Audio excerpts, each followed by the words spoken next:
What's up, everybody? Metal Dave here, along with my co-host Jason McMaster, bringing you another episode of the Talk Louder podcast. Today, we have drummer Johnny Kelly on the show. Johnny, of course, best known as the drummer for Type O Negative. He currently has a project called Sun Don't Shine, along with Kenny Hickey, his Type O partner in crime. Kirk Winstein from Crowbar and Down is in that band, and also Todd Strange on bass. Todd, of course, the original bass player in Down. Johnny's also in Quiet Riot. He has been for, I think he said 8 years. He's in a bunch of projects and bands. Yeah, a bunch of other bands as well. Some of which we didn't even get to today. But man, as he says himself, he's got so many great stories and he's happy to share them. He was so much fun to hang out with. It's a great episode. Just going to say it right now. This is going to be one of my favorites.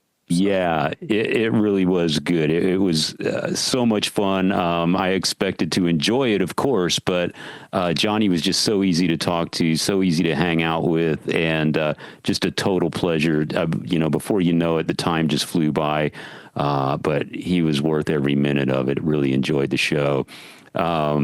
Yeah, what do you think of the Sun Don't Shine stuff? For people that aren't aware, they've put out 3 songs. You can look up the songs. Sun Don't Shine, The Promise Song, Dreams Always Die with the Sun, and Cryptonesia. Those are the 3 tracks that are available right now. Apparently there's other songs in the can, and the end game is to eventually release an album.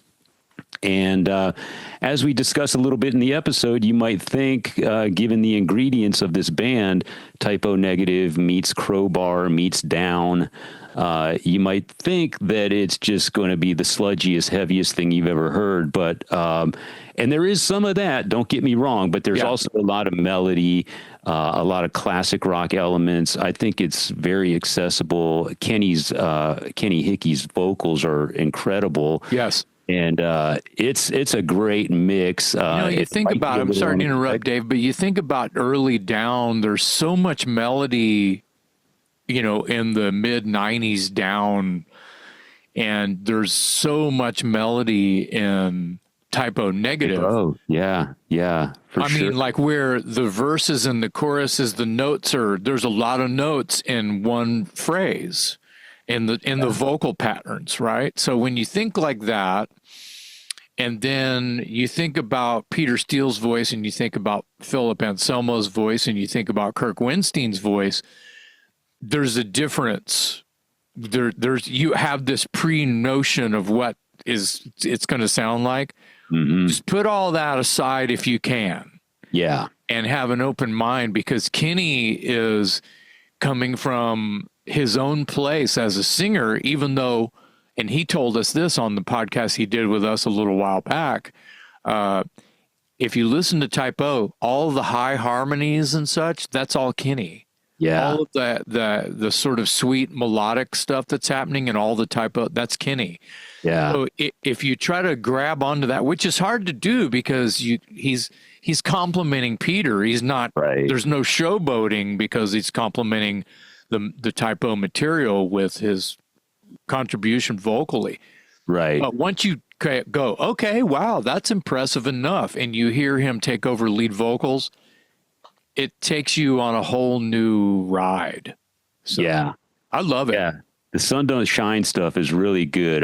There's only 3 tracks available to us so far, but they're all great, and it makes me really look forward to the album whenever it gets done. Of course, all these guys are in multiple other projects, so the timeline is a little slow, but it's moving forward for sure.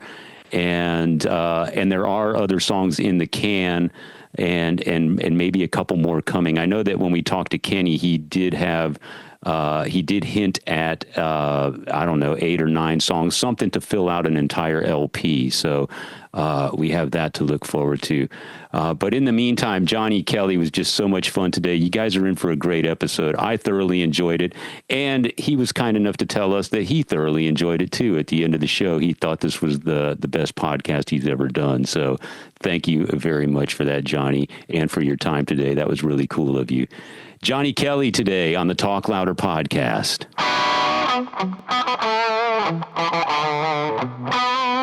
How long have you been in Dallas?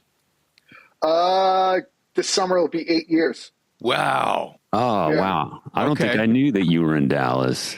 Interesting. Yeah, well, Dallas area, like, Frisco, Sure. up by Denton and stuff like that. But yeah, I've been in Texas for going on 8 years now.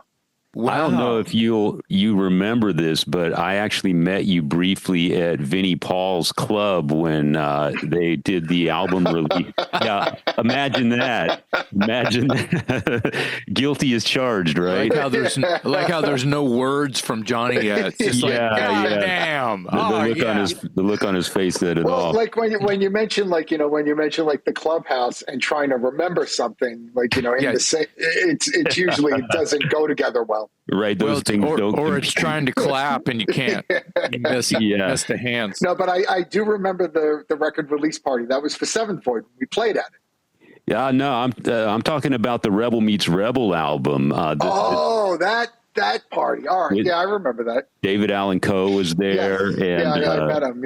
Yeah, and you were upstairs. There was like a VIP area upstairs, and I was going up the stairs, and you were coming down, and you said hello to me, and you asked. I think you thought I was a member of the Dallas Stars because you asked me if I played for the Stars, and I thought to myself, man, I'm like 140 pounds soaking wet, and I still have all my teeth. So I've never been confused for a hockey player.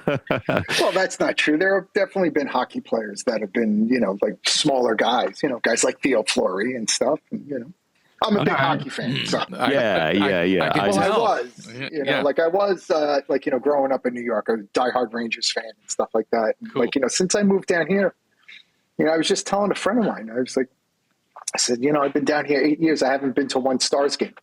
Oh, wow. Yeah. How does that happen? Wow. I don't know, but I would love to go. And I imagine it's also a whole lot cheaper than trying to go to a game at Madison Square Garden. Oh, yeah. yeah, I would think. I'm not a hockey fan, but I have friends that have, worked for the Stars or work for the arena they play at all the time and stuff like that. And I just, American Airlines. Yeah, I've never been and never had really enough desire to go, well, hey, can you hook me up? Because I'm just not. Yeah, it's not. My parents are East Coast people, so I grew up with the Sabres and the Flyers. Okay. My dad, oddly enough, I have one brother. And my dad raised me a Rangers fan and my brother a Flyers fan.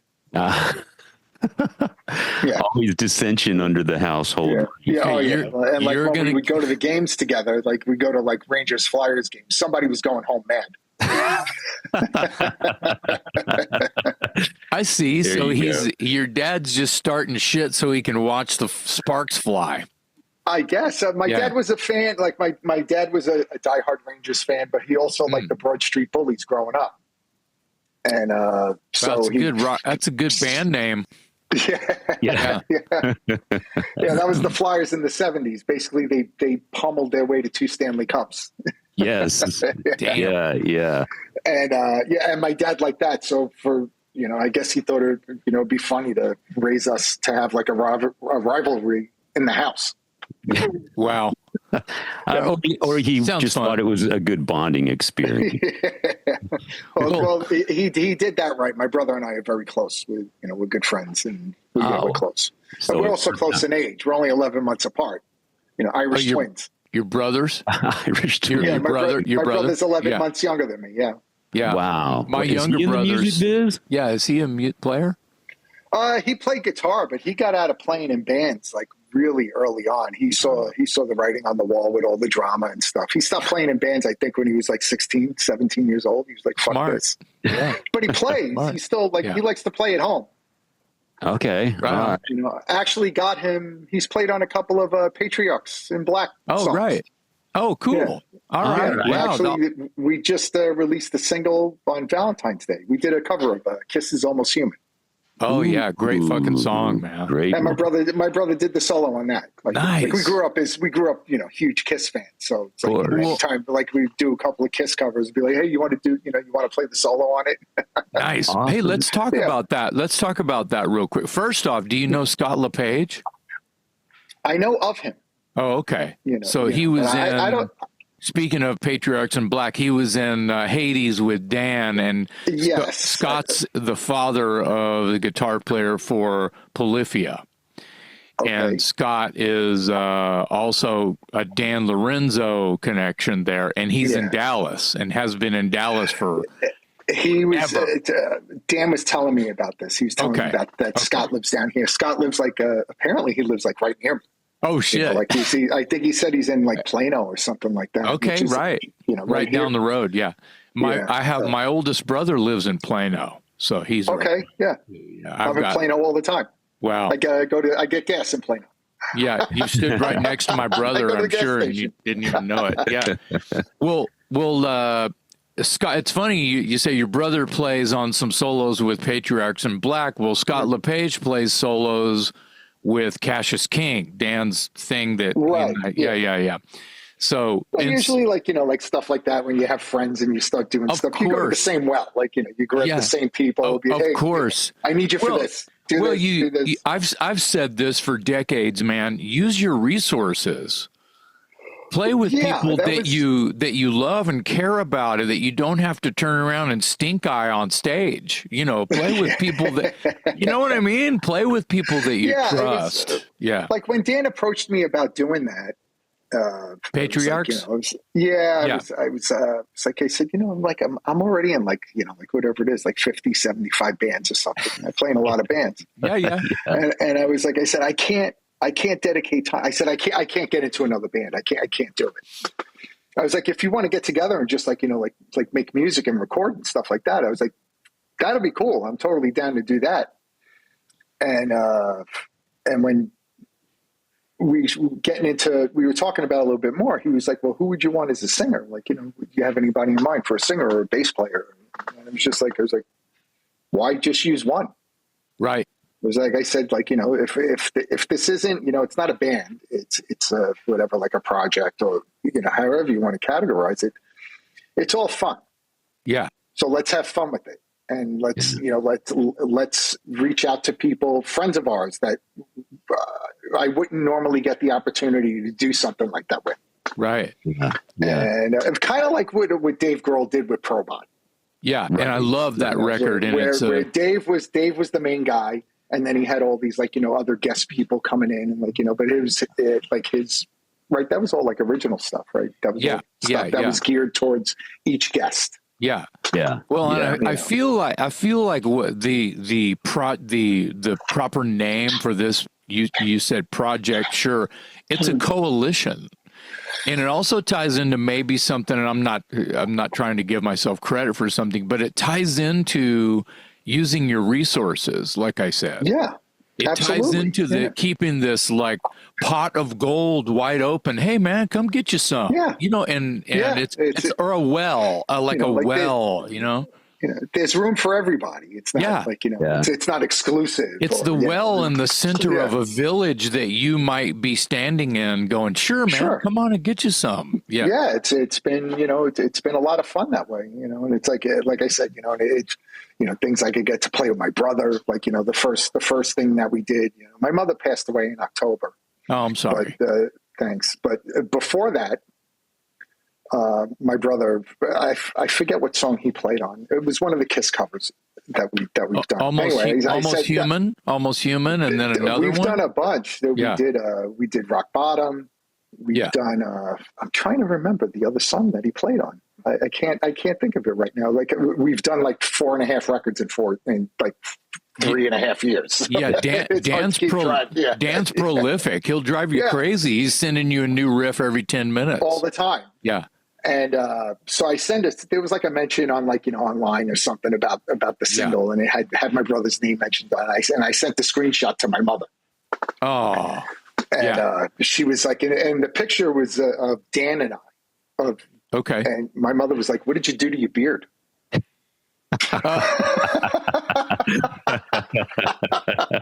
That's what she notices, right? It's like, what did you do to your beard? Yeah, why are you putting this picture of yourself up? Forget the music. What you look? That's not your son. Yeah. But this is a And perfect. No, go ahead, Johnny. and the point is, like I circled the thing where my brother's name was mentioned. I was like, Danny, he's on a record. Yeah. This is a perfect segue to Sun Don't Shine, because we're talking about using your resources and kind of spreading your talents across Right, yeah. many bands. Sun Don't Shine, of course, is you, Kirk Winstein, Kenny Hickey, and Todd Strange. So all of you guys involved in other projects, of course. What is the strategy with Sun Don't Shine as far as moving it forward, with considering the demands on your time, everyone's time? Yeah, I'm not really sure what the end game is from that, because it started out innocently enough where Andrew Spaulding, Yeah. Right. the guy who Corpse Paint Records, Yeah. Right. he's a good friend of ours. I met Drew touring with Danzig. He was Danzig's merchandiser. Ah, okay. Okay. And Kenny was playing guitar for Glenn on that tour. Right. So we became fast friends with Drew. Mhm. And then after that tour, we hired Andrew to work for Typo Negative to be our merchandiser. Okay. And then Drew got off the road. We all remained friends. And this was his idea. He was saying, he had been saying it for a long time. He was saying, I want to get you and Kenny in a room with Kirk and Todd and see what happens. And it started out where Drew was starting a label and all of us just wanted to help Drew. Yeah. Right. Okay. And we got together. The first time we got together in Florida, and we did the first song, the first single that we released. Drew picked me up from the airport. We went right to the rehearsal studio, and the other three guys were there hashing out ideas and stuff. And we came up with an arrangement. The next morning we tracked the drums, and then I was gone. I had to go out with Quiet Riot or something. Yeah. Yeah. And I was on a plane, and the song got recorded, got released, and then we got together another time in New Orleans. We were basing everything out of New Orleans. Yeah. And we would go there for like a week, get together. Each day we would go to the studio. In the morning, Kirk and Kenny would have some kind of riff or something. Mm-hmm. And we would come up with a structure for the song. Basic, the vocal melody lines and stuff. It didn't really have any vision of what it was going to be about, but there was, that stuff was being worked on. At the end of by the late afternoon, we'd have a structure and arrangement. Or not even have to. A lot of times we would make the arrangement afterwards, but we would track the drums for that song so that at least we had that. Right. And we would do that a few days in a row. So that session, say we got maybe like 5 songs. Yeah. And then In a week. Yeah. I would go home. And then the other guys would do their stuff afterwards, track the guitars, bass. Todd and Kirk were doing their stuff in New Orleans, even though Todd lives in Texas. Okay. He's up by like Paris and Okay. All right. up there, Yeah. And Kenny would do his stuff back in New York, send everything to the producer, the engineer. Yeah. Mm-hmm. And they would put everything in, and then they'd mix it. So then we had a batch of songs there. We released another single, did a video for it. Then we went back to New Orleans again a few months later. Same thing. Start in the morning, track the drums in the afternoon. Next day, same thing. And we got, another 5 songs. So there's an album's worth of material at this point. That's what Kenny was saying. And we were kind of pushing for the answer of a full on, okay, the record's done. It's about to come out. is the record's technically out right now, isn't it? No, No, there's not the full length. No, Not- we've not yet. done the last thing that we did, we had released another single. yeah. And Okay, we shot a okay. video for it. We went to we shot it in New Orleans and shot the video, put that out as a single. Yeah. But there's still plenty of, a number of songs that haven't been released yet. And, like a lot of that stuff, I kind of stay away. I stay out of that. Right. It's not The strategy in the business and all that too stuff. too many chefs in the kitchen, Right. Yeah, It's not my thing. I get it. Well, the videos that you mentioned, you've got "Dreams Always Die with the Sun" That's is my That was the favorite first right. song. That's my favorite Yeah. right now. and then "Kryptonesia," and you recently, more recently, put out the "Promise" song. Yeah. And first of all, I got to tell you, man, I love your T-shirts and all of the videos. You've got like an awesome T-shirt collection. It's like Sly and the Family Stone, and then there's Damone from Damone. Fast Times.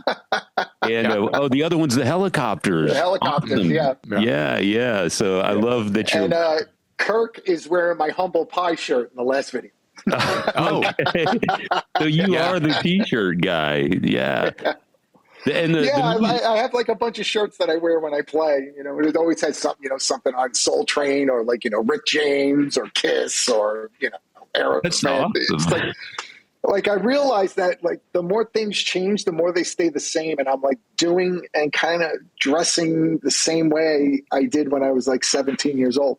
same with us. yeah. It's kind of Yeah. Zero growth. Yeah. Well, you would hope it would Better or grow. worse. You would hope it would grow within the third eye, but everything else, have fun with your life. And I like to think that growing up a Kiss nerd, and then just like having all of this landfill behind me, planet, sci-fi and heavy metal and horror and what rock and roll shit. Is it keeps you warm and gives you you go into this place that is inspiring to you because you're surrounded by the things that you fell in love with as a young person, and they're always going to be there. Oh, I grew out of that. Oh, that's like saying it's a fad. But there are certain things though that have happened, throughout my life. I did grow out of them, and I think there Understood. was a little bit of growth. But as far Sure. as playing music and making music, and that is, there's still that teenage element to it. That's that's the third eye bit. That's what I'm Yeah. talking about. I don't have the piss and vinegar anymore. Right. Yeah, Right. I get that Yeah. too. I really don't have that anymore. I'm not out to conquer the world and we're gonna crush the world and rule it. Yeah. Yeah. That's called. But the enjoyment and the passion for it is still there, just like I did Of course. when I was a kid. When I first started playing, when I first picked up the instrument, I was like, it just opened up a whole different world to me. Yeah. Did you always And, start as a drummer? Did you start off from the beginning? You were a drummer. Yeah, I was. What got you hooked on drums? Dad bringing home Kiss Alive. Yes. Ah, wow. Yeah, I was Yes. telling this story recently too. I was pretty young when Kiss Alive came out. Right, Kiss Alive came out in '75. Right? Yeah. I'm 7 years old, Right. and my dad did Columbia House. Oh, yeah. Okay. Yeah. Yeah. We all remember that. And in my house growing up, my parents were young, so I'm 7. My father's 26 years old. He's a kid. Yeah. Right. Wow. And in my house, we didn't have nursery rhymes and Fisher Price and Disney and stuff. We had John, Paul, George, and Ringo, and Mick and Keith. Yeah. Yeah. And I was completely indoctrinated as a kid with this, I guess, what you call classic rock now. Yeah. Right. And I remember as a kid, asking my dad for an allowance. It's like, I want an allowance and go buy comic books and whatever. Right. and my parents had no money, and so my dad was like, "If you're good every week, I'll give you one of my records." Yes. Nice. That's That's pretty an allowance. good. That's pretty I was good. like, "Okay." So every week, he'd be like, "Dad, was I good? You know, I was good this week." And he was like, "Go ahead, take a record." The first record I grabbed was the Stones' "Through the Past Darkly," the octagon shaped one. Yeah. Yeah. Ran into my bedroom, wrote my name on it. Mine. Crossed out your dad's name. This one's mine. This is mine now. Johnny. Right. Yeah. Johnny Kelly. Yeah. I still have the copy of Led Zeppelin 2 with my name on it. Oh my God. What does that make you? What is that when you do something like, I mean, I know what it would do to us, but what is that? Do you still have that sort of feeling when you pick it up and go, yep, there it is. Wow. Do you still get that? I mean, It's, like I went to see the Led Zeppelin documentary. Oh, cool. Last week. I'm probably going to go again tonight. Wow. It's that good. They'll always get my money.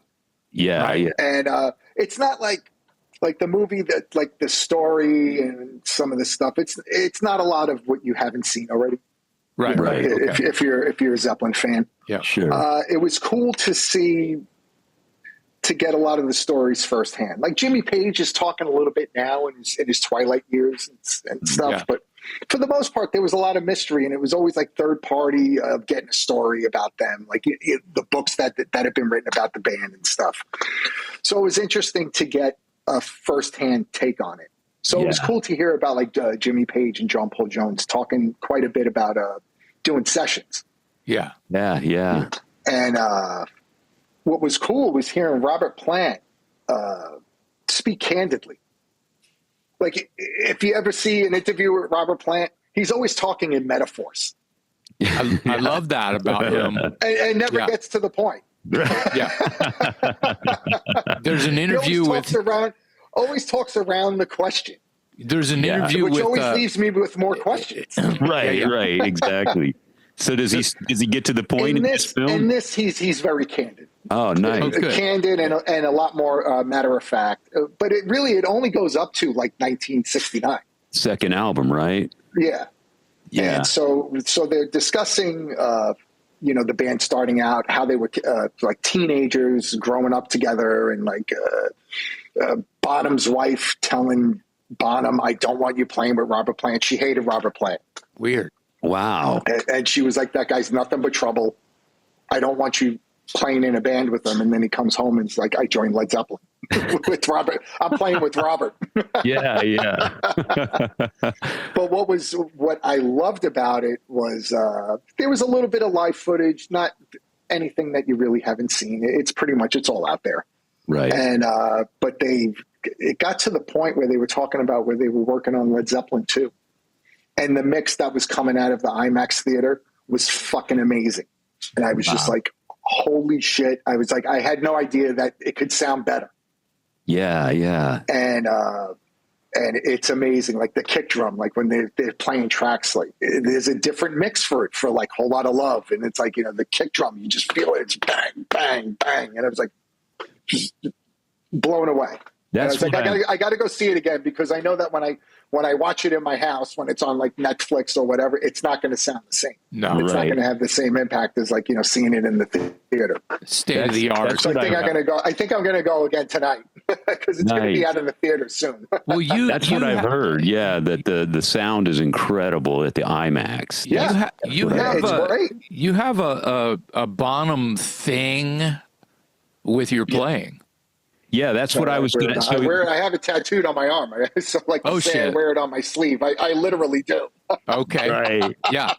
That's fair. Yeah, that's where I was going. So your dad was giving you an album a week as allowance, and how did that graduate to getting a drum kit?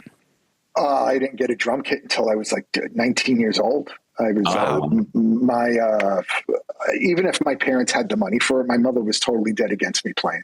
Really? Yeah, like my mother's side of the family, the Italian side, right? I'm Irish and Italian. So my mother was Italian, my father was Irish. A lot of musicians on my mother's side of the family, various degrees of success. My uncle played in a band with Gary U.S. Bonds for 10 years. Wow. I had another cousin that was a concert pianist performing at Carnegie Hall. Wow. And one day, I guess I was like a teenager or something, and I used to hang out with my mom in the house, like on the weekends or whatever. Like we'd be watching TV. We're watching Solid Gold. Okay. Yeah. Remember Solid Gold? Oh yeah. Yeah. And there's some pop band on. I forget the name of the band. And she goes, "You see that guy right there?" I was like, "Yeah." She goes, "That's your cousin." She goes, "He lives with his mother." That's why she didn't want you playing music, because she didn't want you under her roof the rest of your life. She goes, "He's broke and he lives with his mother. Is that what you want to do? That's what you want?" I was like, "He's on Solid Gold." Right. Yeah. I was like, "That's not too bad."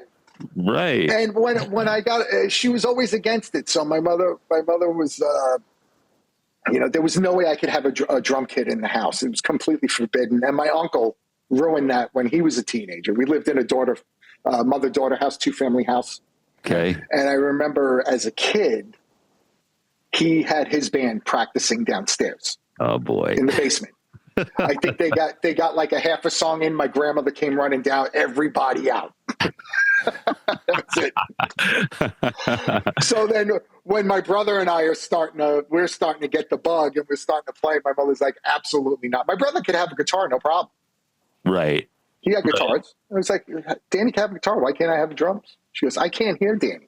I can't hear your brother play." Yeah.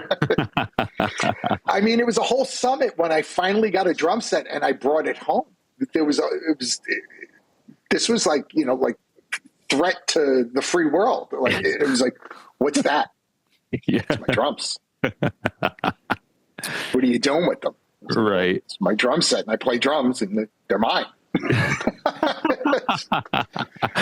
That's you can't play them in the house. I was like, "Yeah, I think we've covered that already." Yeah. Right. We're well aware. I was like, "But they're mine and they have to stay in the house because they are mine. You do not set them up. Don't even think about playing them or whatever." Wow. She was pissed. But I didn't get a drum set. I started playing I learned how to play when I was like 11. I started playing, I guess, seriously, like taking it up and playing frequently. And I was like 15. And when I was between, I think I was like 19 when I got my first drum set. I used to work at a rehearsal studio in Brooklyn. And the owner through AJ Perro from Twisted Sister. Yeah. Wow. Got hooked up with Ludwig. Like I've hung out with Bill Ludwig III in Nice. Brooklyn in some dive studio. Yeah. These guys are like getting wasted and going nuts and stuff. And anyway, the studio got an endorsement by Ludwig, so there was like brand new Ludwig kits in the room. And my boss gave me one of the old kits. It was this old Tama Swing Star kit, and Wow. that's how I got my first drum set. I used that drum set to tour with Typo Negative. That's Wow. amazing. I did the first like 2 tours with that. Wow. Until I got another drum kit from Pearl when we started touring with the Motley Crue tour that we did with John Corabi. Yeah. Wow. That was when I got my second kit, but before that, it was the same kit. And I'm trying to where am I going with this? But yeah, I couldn't afford anything. I remember, I got into a car accident when I was like 18. I totaled my first car, and I got like a settlement of like $2,000. I went out and bought cymbals. Yeah. This sounds like the Armored Saint story where they were who was it? Joey Vera and Tommy Lee were in a car wreck and they used the money to finance the Armored Saint demo or something like that. Yeah. Yeah. Hey, it's priorities, right? Lucky that you didn't get seriously hurt. No, I got like a Right. scar on my head, I got a couple of stitches and a concussion and stuff. ouch. I mean, it was okay. It was, the car was totaled, not me. You mentioned that your mom passed in October, and I'm sorry to hear that. But obviously, she saw you have some success with the drums. So, did she change her tune after you started having some success? when I was a little bit older, like I moved out late, and I think that's kind of like the way that we did it in Brooklyn. Like you stayed at home until you got married. Yeah. Oh, And okay. then when you got married, you moved next door to your mother. Long way. Yeah. So I wasn't married, and then I was like 25 when I went on the road with Typo. You know, before that I was 21. I had a job. I was a mailman. Wow. Okay. Yeah, All right. I was a mailman when I was like 20 years old, and I quit that job to go on tour with Andrew Dice Clay as a drum tech. Oh, wow. Far out. Wow. Amazing. Yeah. That was like when Dice was at the height, like, you know, it was really huge, Oh, wow. hugely Yeah. popular, and he was selling out arenas. Yeah. Wow. Anyway, he had a band, and he would go out and do, like, you know, some parodies and stuff. And Dice actually played. He was actually a pretty good drummer. Nice. Whoa. And so I was setting up two drum kits. Anyway, I saw it as I'm 21 years old. I may never get the opportunity to go on a tour bus. Who knows? Right. Right. I'll get another job. Yeah. I'm 21 years old. There's jobs everywhere. Yeah. Right. You know, and that's what I did. I was like, all right, I'm out, and got on a bus and disappeared for a month. And my mother wasn't impressed. Well, she wasn't impressed at all. And my grandfather was still talking about it, like, you know, 20 years later. She should never quit that job. It was a good job, good federal, good government job, good benefits. Oh, man. And they wanted you to be a postman. yeah, actually, they wanted job. me. Yeah. I'm trying to think. I did everything except for work in fast food. I've done pretty much everything: roofing, plumbing, electrician, carpenter, auto mechanic. I was a mechanic. I've done stagehand work, rigging, you know, pulling points. Worked in a speed shop. And anyway, Well, it was a lot of hustling like that after I came back from tour, and then got into Typo. And even when I joined Typo, there wasn't any aspirations or goals to be a working band. Right. Peter had a good city job. Yeah. Didn't like touring. He was right. So like, and Peter had that crazy car. You've seen it online and stuff. Yeah. And he used to come to to the speed shop I worked at. And I used to work on the car for him. We used to hang out and, like, you know, bullshit. Cool. And so he came by before I joined, and he was telling me, he goes, it's not that kind of band. It's like, you know, we'll play on the weekends, and, you know, maybe play Lemoore, or go up to Boston, you know, do something regionally on the weekends or whatever. And I remember telling her, I said, I don't care what we do. I said, I just want to be in the band. Right. You know, I have a job. You know, turning wrenches. I had a job, and it's like, So I just want to be in the band. I love the music. Yeah, there was no audition or anything. He was just. I auditioned. Oh, you did? Okay. I auditioned. Yeah. I don't know how many people they auditioned. Right. Okay. But not many. You joined at a really interesting time, because the band, the album Bloody Kisses was already done and it was out there, and then you joined in time basically for the tour, and that tour is kind of what put Typo on the map in a big way. And I was in the band for a few months before we did any touring. You know, we were. I joined the band in like November of '93, and then a few months later, like the end of February or something like that, I remember coming home from that tour on Easter Sunday.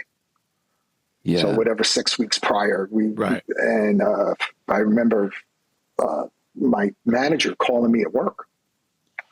Can you get time off? I was like, for what? He's like, we're going on tour. I was like, who's going on tour? Yeah. Who, us? Yeah. And I was like, and I was asking him, I was like, what are we're going on tour? Like, I don't get it. Yeah. He's like, well, yeah. He's like, you know, Peter said, you know, he'll do a tour. I was like, our Peter? The guy who doesn't want to our tour? Peter said, right. Yeah. who was adamant, we vowed, I will never tour again. Right. This band is never going on tour. I was like, R. Peters said he was going to go on tour? He was like, yeah. I was like, all right, let me see if I can get off work. And my boss was my best friend. I was like, Sean, Yeah. Peter said he's going to go on tour. I need 6 weeks off. Which tour is this now? This was Bloody Kisses came out in August of 93. And we didn't tour. We didn't go on tour until the end of February of 94. So the record was out for months. Okay. And it wasn't, nobody knew about it. So you were headlining clubs or something, or were you out? We were playing clubs. We were playing like dive bars and stuff like that. Okay. Sometimes there would be a few people. Like we managed to get to the West Coast. We basically did a lap, a loop, a lap around the country, and there were some people there. Wasn't sold out. I asked Kenny about this. Do you remember a gig in like Nebraska? We played with you guys. We did 2 shows with you. You remember we played the bowling alley. This was you remember this shit. Yes, that was in 94. That would have been in 94. Yeah. So that was just an odd pairing that I think that you guys were passing through the same time we were, like stars aligning, even though it was kind of odd. There were a couple of things like that with us over the years, but I remember playing with Dangerous Toys. All right, 2 shows. All right, Kenny was trying to. Kenny couldn't. Kenny doesn't remember. He tried. He tried. He tried to. But, yeah. And then do you one more thing about that tour? And it might have been later that same year. Do you remember playing the Back Room in Austin, Texas? It had to have been summer because I think the AC was broken. Peter stopped the show. The Back Room. He stopped the show and said, "It's too hot. It's 105 degrees in the club. I've got to step outside." Under lights, and he was probably drinking wine on stage instead of water. There was a lot of that at that point where the band was still. We were doing well in like the dives. Yeah. So we would many nights we play this place like the Lost Horizon in Syracuse. You ever play the Lost Horizon? That sounds familiar. Where it's like there's the stage and then there's like a pit in front. Okay. For where the audience stays. Yeah. Anyway, the place is it's the hottest place on earth. It's that's where Dante hangs out. Right.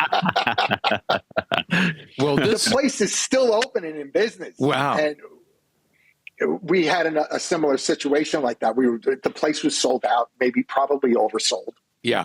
And we were dying. And Typo was never really in the habit of doing encores. We would just do the show. Good night. Yeah. And that was it. Yeah, I like that style. We stopped the show and we ran outside, and it was in the dead of winter in whatever, Syracuse, Rochester, wherever it is. Yeah. And the door was open, and it looked like a smoke machine. Wow. The way it wasn't just trickling out. It was steam. Just from the heat. Yeah. And we were outside. We're drenched in sweat, and it's like 5 degrees or whatever, and we're like, this feels so good. Wow. And then we went back in and finished the show or whatever. But there was that point with the band where the band hadn't reached that next level yet, but it was starting to gain some traction. So we were still playing like the dives, but they were packed. Yeah, between 500 and maybe 750 or something. Yeah. That Back Room show was sold out.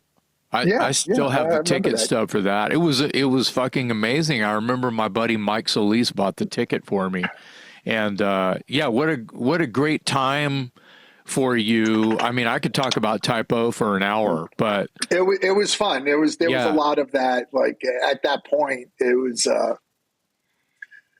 It was that same year. Watching it build. Yeah.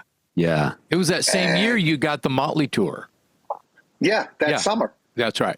So that's a weird pairing too, or so it seems on paper. Is. So It really they're is. kind of on their way down, or they're not at the height of their popularity. Let's put it that way. And you guys are on the climb.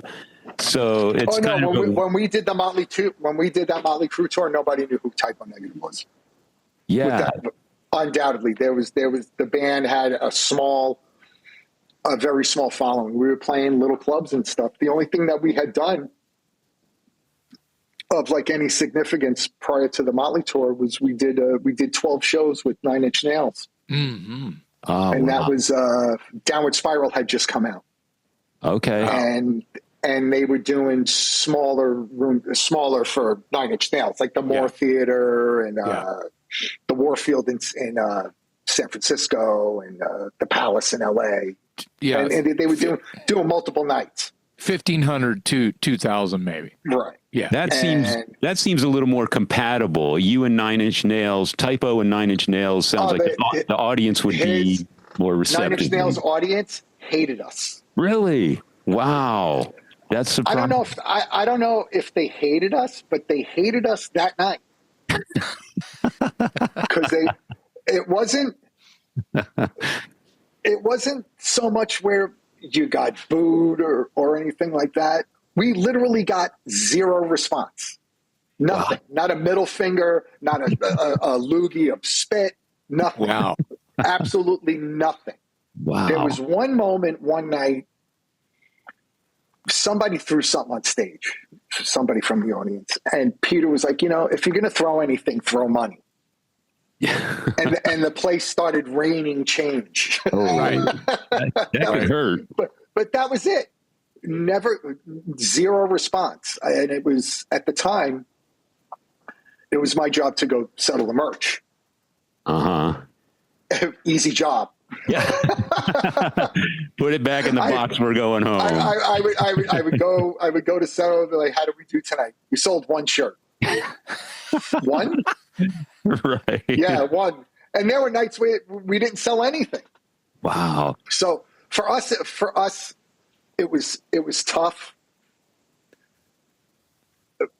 But at the same time, we really didn't care. It was, we were just out. And that was another situation where after that first tour, I had asked my job for time off. It was like, got another tour. I was like, wait a minute, we're going on tour again? Yeah. So how was the Motley audience compared to the Nine Inch Nails audience? So the Motley Crue audience, but let me just finish up the whole Nine Inch Nails thing. Yeah. After the Nine Inch Nails tour, we had gotten offered the Motley Crue tour, but that was starting a couple of months away. That was a couple of months away.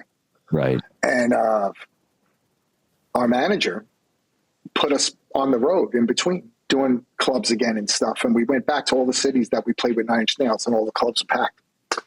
Yeah. So people had seen us with Nine Inch Nails. Right. And we definitely left an impression.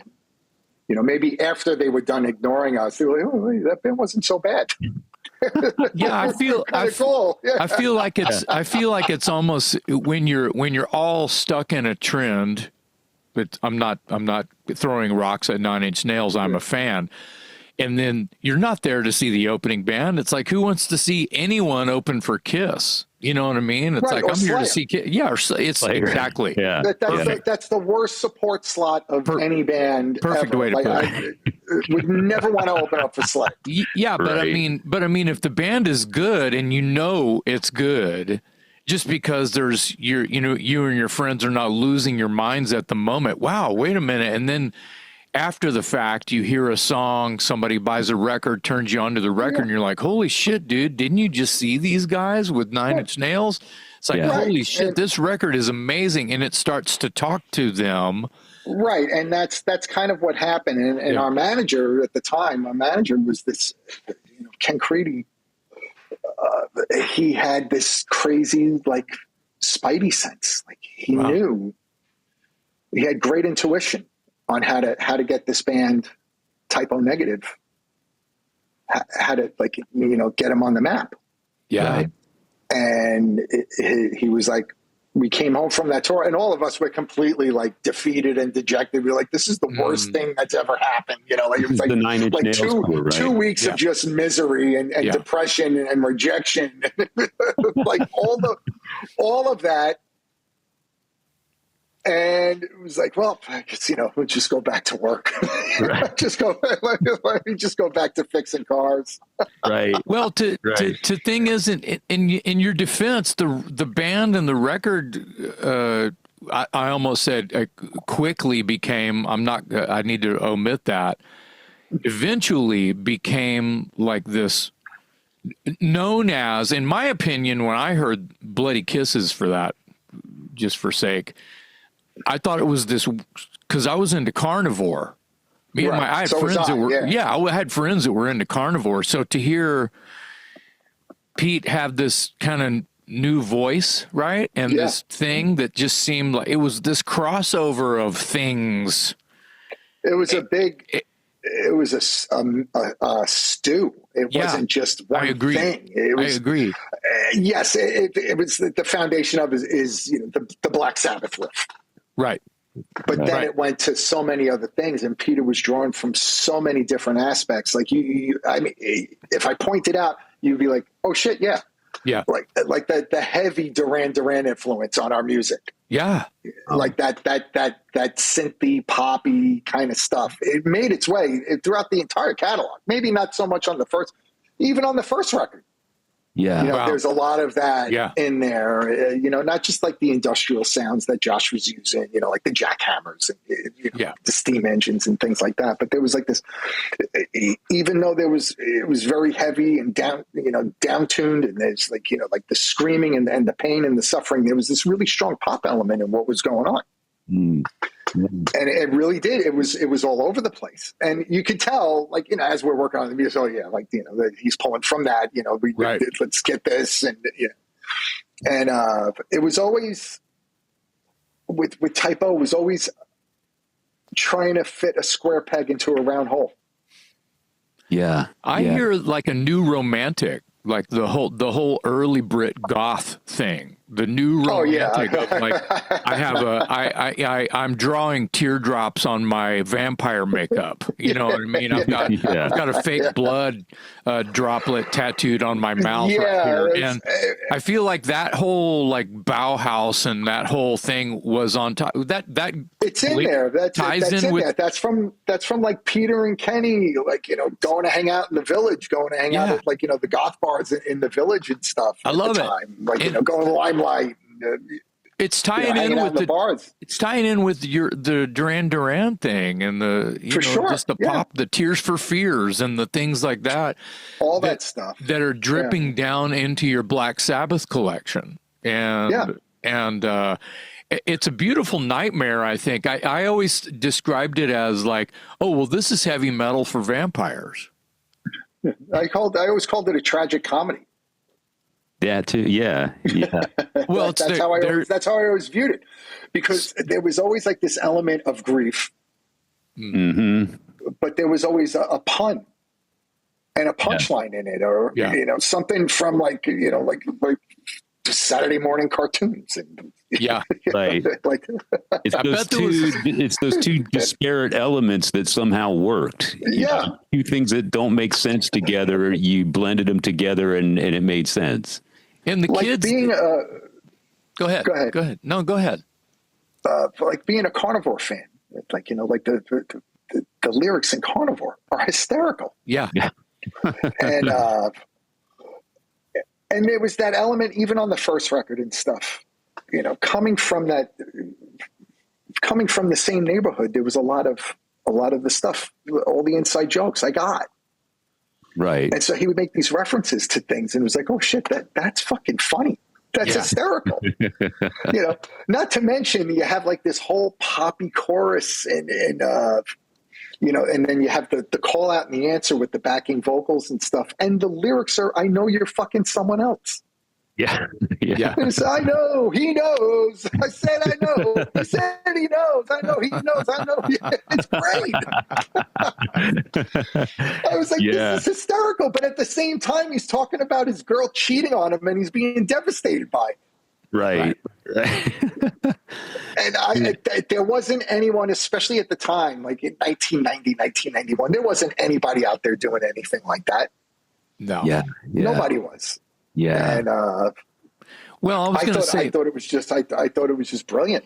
I was going to say that another brilliant thing is, and I'm just assuming, shame on me, that it was probably Peter's idea to do Summer Breeze, and you guys were attracting a lot of younger people at the time that were probably late. Maybe they got into it a little bit late. Maybe they were a Nine Inch Nails fan and then they fell in love with you guys. But then, like we were just talking about, but when you come out and do a Seals and Crofts song, and they think you wrote it, they don't know that they don't know that it's an AM Gold song from the 70s, you know. Yeah, but even that, like the original version of it, Peter had come up with these other lyrics that were hysterical, and they Seals and Crofts, the publishers, they were like, you can't do that. You're gonna damage the integrity of the song. Wow. Like he's talking about, like there was a verse. It was like Kenny Hickey lying on the sidewalk, you know, I step over his vomit, you know, like, and it was like, I'm dying while he's singing this stuff. I was like, this is great. And they had to, the vocal track had to be redone with the original lyrics. Oh, wow. But it's gotten out. It's gotten released. It's online. Oh, good. Peter came up with a whole different set of lyrics for it. Oh, that's fucking hilarious. Yeah. And well, I never knew about that. I'm gonna have to look for that. I'd be it's out there. It's definitely out there. That's great. And that was stuff like that. That was again, like, you know, like those pop songs that Peter was, you know, influenced by, and it'd be like, oh, you know, it'd be cool to, you know, like I wasn't in the band when they did that, but like doing other cover songs, you know, throughout the rest of our career, right? We'd always take like these, whatever, say like oddball songs or something, and it'd be like, you know, what would it be like if we wrote it? Right. How would it turn out? Right. Instead of just like doing the, you know, cover band circuit thing, just, you know, recreating it, you know, and it was always like an interesting take on it, and it was always unique in its own way. Yeah. I want one more question on Typo, and then I want to move on. I don't know how much time we have, but I definitely want to. All day. I definitely want to get to. I want to get to Quiet Riot too, and we need to get back to Sun Don't Shine as well. That's kind of your stories have been great, man. So I'm just along for the ride and loving every minute of it. I told my daughters, I said, you know, I don't have a 401k or retirement. I said, but I got great stories. Yeah. Yeah, you can't make cash out of them, but you can get a long way on a good story. So tell me, I think it was, I want to, I don't want to put words in Kenny's mouth, but I feel like he at one point was quoted or paraphrased as saying something to the effect that he always knew that Typo would end in tragedy. And we're sitting here talking about a guy, Peter Steele, who obviously had a deep-rooted sense of humor, as you're discussing with these lyrics and his twisted sort of way of going about some of these cover tunes and whatnot. So back to Kenny's, I'm going to use the word loosely, quote. Right. Did you get the sense that Typo was kind of doomed? From the day I joined the band. Really? Wow. From the day I joined the band. Wow. What it was always every time the bus brought us home, it always felt like that was it. Wow. Like, oh, well, what's next? This can't keep going. Yeah. This can't, you know, it can't keep going. It can't keep going like this. This is a disaster. It always felt like the wheels were falling off the bus constantly. Was that based on audience response, or was it the personality? No, it had nothing to do with the audience. The audiences at the time, they kept on getting bigger. Yeah, the band was building, and the band was getting more popular, and we were getting better tours, and we were selling records. And the machine was working for you. The machine was right. The machine was operating. Yeah. But it always felt like every day was the last show, that it would all be over the following morning. Was it the personalities that were imploding, like within the band? It wasn't even the personalities imploding. There was always like this unsettling feeling. I know for me, there was moments where it would be like, well, I guess if it isn't over by now, it's going to keep going. Right. Why not? Yeah. What doesn't kill you? There was so many times with Peter where I was expecting the phone call to say he's gone. Oh, and it would always, it wouldn't come. And it would just keep going. And we would just the machine would just keep moving and keep doing its thing. And there would always be something that would come out, and like the defibrillator would come out. Yeah. Yeah. Kick some new life into it. But there was always this unsettling feeling that this is all going to be over, next week. Yeah. Yeah. And there wasn't just something that you could just like pinpoint and say it was that thing, that, or like the drugs and the drinking and stuff. Like the drugs and the drinking, that all just became part of the machine. Yeah. And it was being home at points was more turbulent and more unsettling than when we were on the road. Oh, okay. And like Peter being left alone could be bad, really bad. Yeah. Yeah. And when we were on the road, at least like we were the four of us together, we could, better monitor what's going on. Yeah. And but yeah, there was always this feeling of this can't last long. And there was, like I said, there were a couple of moments, like after we finished all the touring for Bloody Kisses, we were on the road for 1.5 years. Like constantly, like maybe have like a week off here, a few days off here. And, like in between, like we were on tour with Queensryche, which was like the last big tour that we did on that record. There was a break in between legs. During that break, we went to Europe and did more touring, came back and continued the tour. And then after the Queensryche tour, then we went back to Europe, crisscrossing and, hustling, working hard. And that's what I think, brought the band success, was that our peers liked us. That's how we were getting the tours. The bands liked us. Yeah. It wasn't because we were in demand or that we had value. When Motley Crue took us out, their manager was telling them, don't take this band out. They're worth nothing. Wow. But the band was indie. Bring a band, put a band on the bill that's going to, fill a few seats. Yeah. Right. The story was when they were working on their record, they were listening to Bloody Kisses. They liked the record. Really we like the band. We want them on tour. Get them. Right. Wow. And that was it. That was a common practice back then. Right. And even prior to that, it was kind of like, I mean, Journey and AC/DC toured together all the time. There was like shit like that going on. I mean, I saw Ted Nugent and Angel. That's right. You know what I mean? You saw two different, right? And then throwing Priest in there too, because Priest was one of the support bands for those bands back then. Like nobody really knew who Priest was. Right.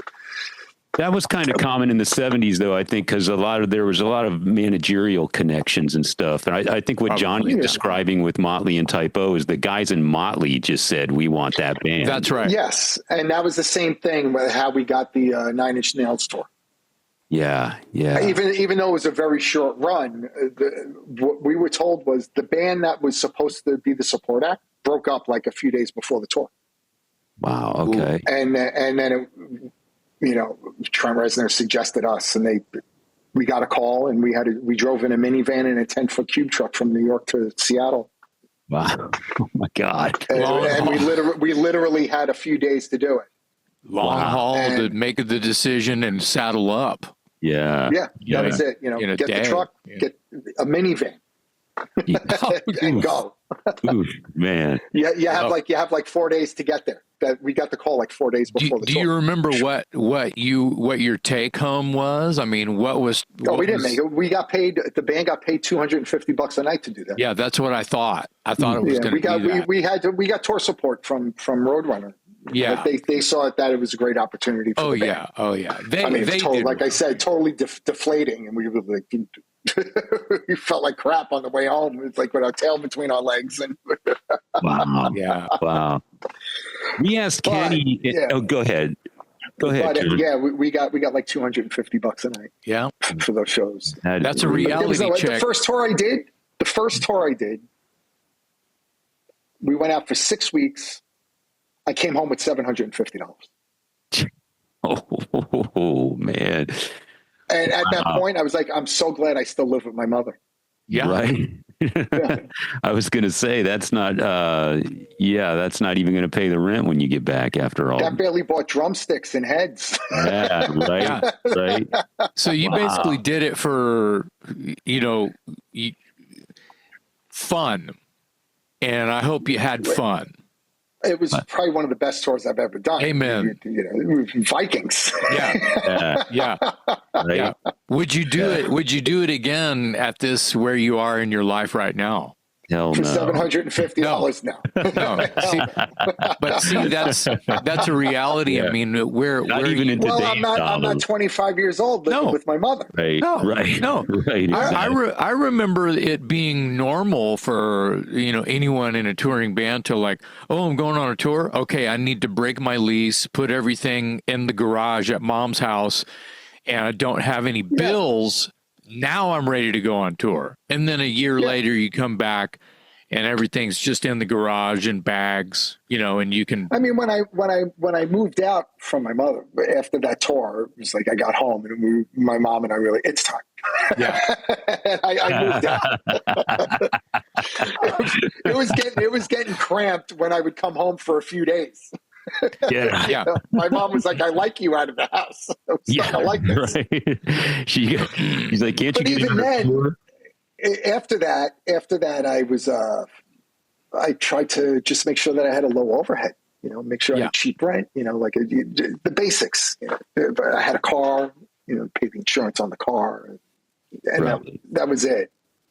And then as you get older, you get more responsibilities. You have families and things like that. Adulting is expensive. Yeah. Right. And so now, I mean, if I could afford to do it, like I'll go out with Hookers and Blow. We'll go out and play shows. And whatever you make, it's fine. Yeah. It's more about fun. It's kind of like going on vacation almost. Yeah. And you're playing, you're making a little bit of money, but you're not covering your nut. Yeah. Right. How long have you been in the Quiet Riot camp now? Now this spring will be 6 years. Wow, that was going to be a guess. How did you get that gig? Because that's another interesting, It's a weird situation. It's a shitty situation to get a gig. Right. Okay. Yeah. I have been playing with Alex and Hookers and Blow for years. Okay. Right. Alex Grossi. And Alex Grossi. Yeah. And so I knew Frankie was sick.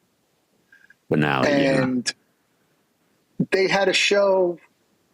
They had a show in Dallas coming up. They were playing this Wildflower Festival or something like that. And I was just telling Alex, I was like, hey, I'm going to be at the show anyway. I said, does Frankie want me to help him?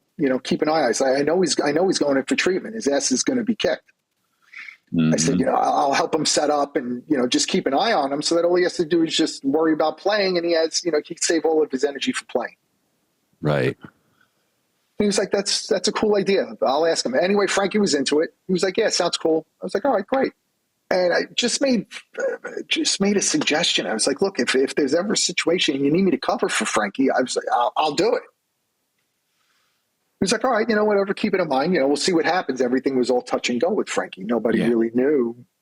We knew that he had cancer. Nobody really knew how much time he had, how the treatments were going, all that stuff. Yeah. I get a call 2 days before the Dallas show, and he's like, we need you to play. I was like, whoa. okay. I thought I was just trying to be nice, just trying to be a friend. Like, Sure. I really didn't think that it would ever be taken up on the offer. So no rehearsal, really, no rehearsal. No, I had 2 days to learn the set.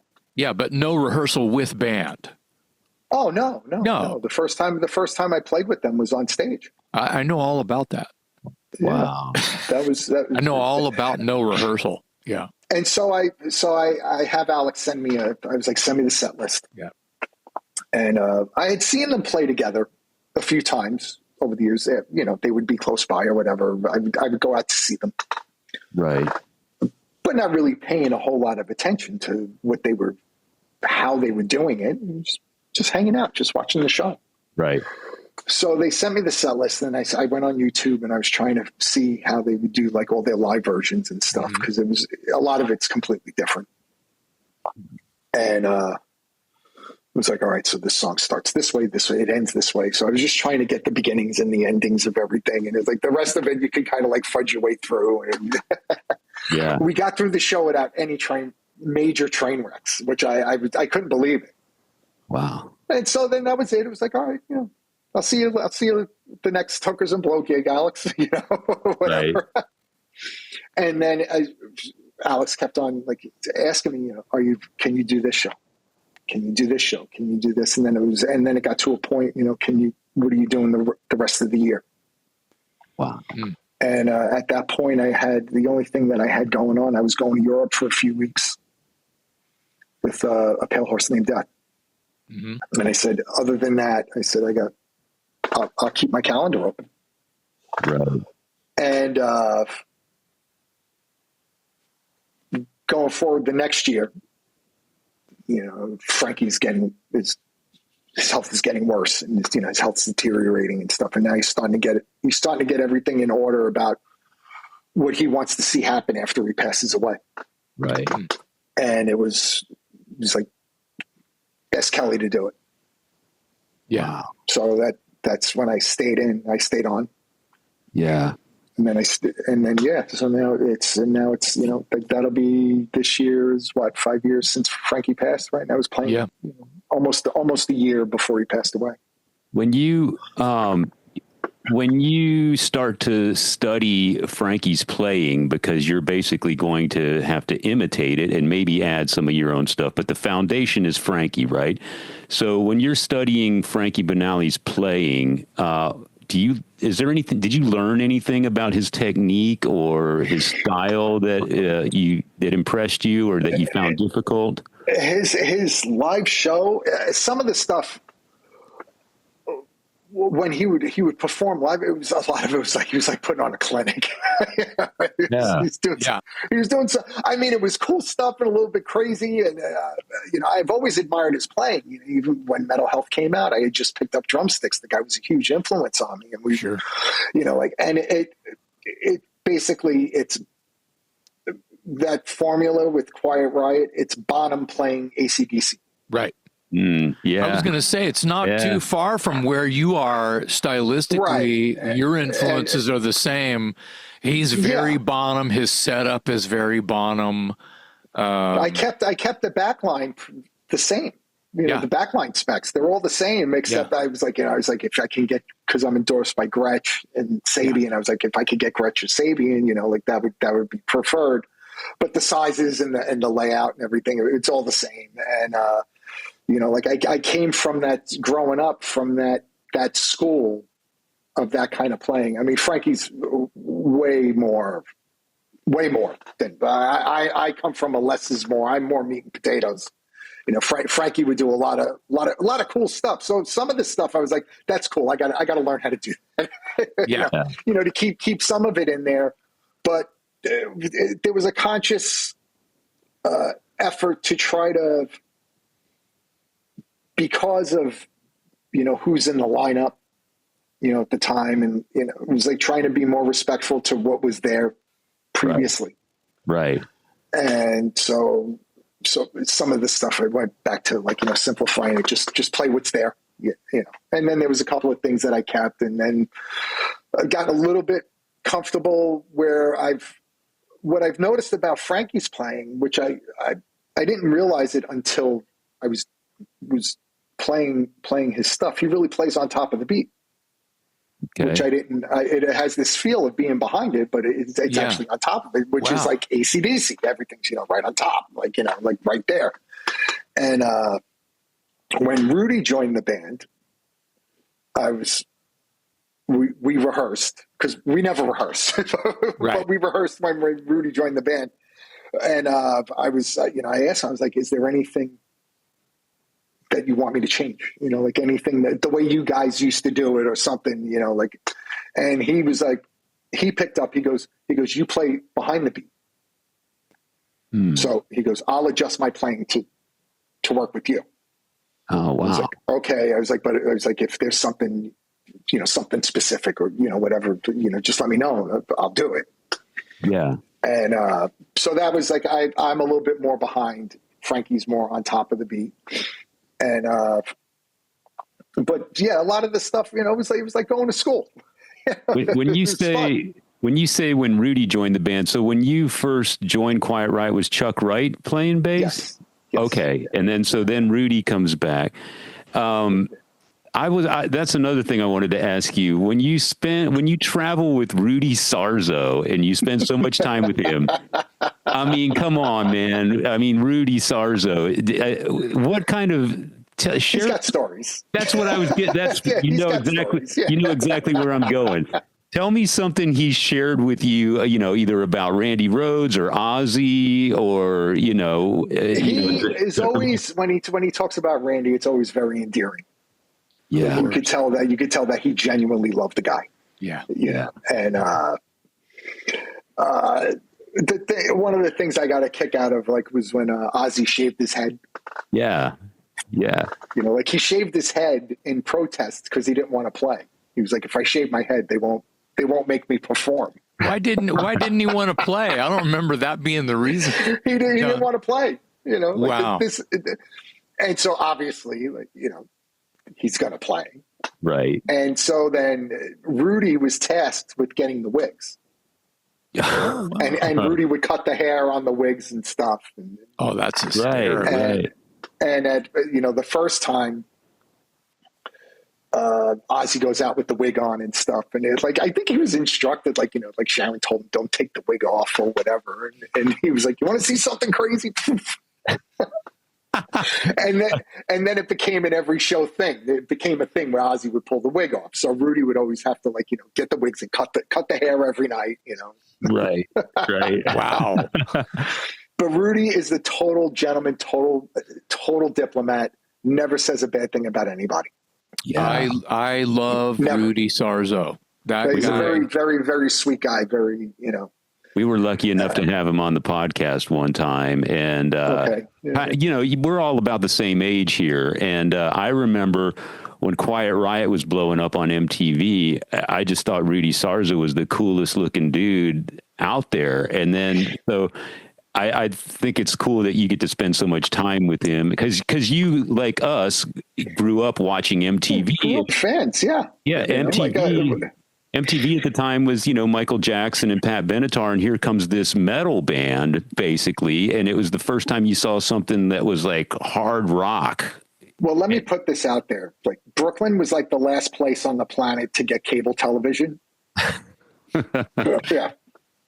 So, like, when in 1983, when that record came out, there was no MTV on Flatbush Avenue.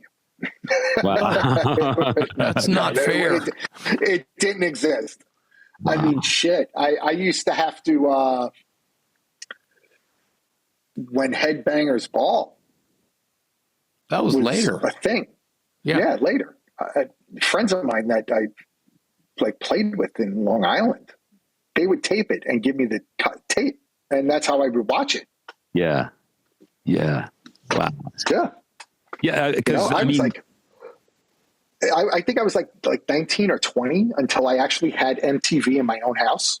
Oh wow! Oh yeah, it was like the last place on earth. Like, we didn't get a 7-Eleven until like 1987. Wait a minute. Wow. Where are you making living, this shit man? up. Right. What did you have before 7-Eleven in your hometown? You had the corner store. mom and pop corners. Okay. Yeah. Wow. You had the corner store. They were like, No like whatever. chains. There was the Korean deli. There was the German deli. There was the Arab deli. Shit was probably pretty good though. There was stuff like that. It was all like you said, mom and pop stuff. There wasn't a convenience store like 7-Eleven. Yeah, there wasn't any of that. I mean, I remember, Jesus, I was driving to go to there was a Taco Bell in Queens, and you'd have to go all the way to Ridgewood if you wanted Taco Bell. How far is that from where you lived? It wasn't that far technically. Depends on traffic. Sure. Wow. Right. But you had to go out of your way to get Taco Bell. You had to go to another borough. Yeah. It didn't exist in Brooklyn. Yeah. Well, you had you had the Greek places too, the Greek diners and the luncheonettes and stuff like that. Right. But 7-Eleven, it became a thing. We were like, oh, let's go to 7-Eleven. We have a 7-Eleven. Let's go. Let's get nachos. Man, you know, those are nachos. You're talking to a bunch of Texas guys here. I can't imagine what nachos from 7-Eleven in New York. I feel like there's still a bunch of mom and pop kind of diners around all over New Jersey. Dan took me to one a few years ago. Yeah. And I was just like, this place is fucking great. And it was clean and it was nice. And it seemed like it was almost new. It was so nice. But I swear it was a mom and pop and it was fucking great. So. Oh, yeah. Yeah. They were all over New Jersey. And like, you know which ones, like if you're in a certain town or something, like that place has a great diner. There's this diner over here. You know? It was somewhere near, I was in Newark. I was flying out of Newark and Anyway, I'm going to New Jersey I'm going to New Jersey Tuesday. What's Tuesday. Going on? Yeah. Unfortunately, I'm going to clear out my mom's house. Oh, right. Okay. Yeah, we gotta have everything cleared out, and so we're going up to do that. So I'm going up for a week. Well, get that done. That sucks. Oh, no, it totally sucks. Yeah, but at the same time, my daughter still lives in New Jersey. My brother's in Brooklyn, so I get to see my family, see my friends. Yeah. I try to do all that, and I'll get my hair cut in Brooklyn while I'm there too. There you go. I still go to the same girl. You still go to the same place. Wow. same girl. Man, that says a lot. It says a lot about you, man. My wife, little thing. My wife is a hairdresser, and I'm always amazed that, she has people. She grew up in the Houston area, and we live in Austin now she's lived in Austin for about 20 years, and she still has people that plan their haircuts around trips from Houston into Austin. That sort of loyalty just is mind-boggling, but there you go. Yeah. They'll drive 2 hours to a Taco Bell. Right. Yeah. It was like living in a tour bus, how you're in it, being a musician, playing in a band for a living. You live in an alternate universe. Yeah. I was with family not that long ago, and people are talking about their work and like these other things, and I'm like, I can't tell these people what I go through. They won't. What I've seen. Yeah. Right. We're at dinner.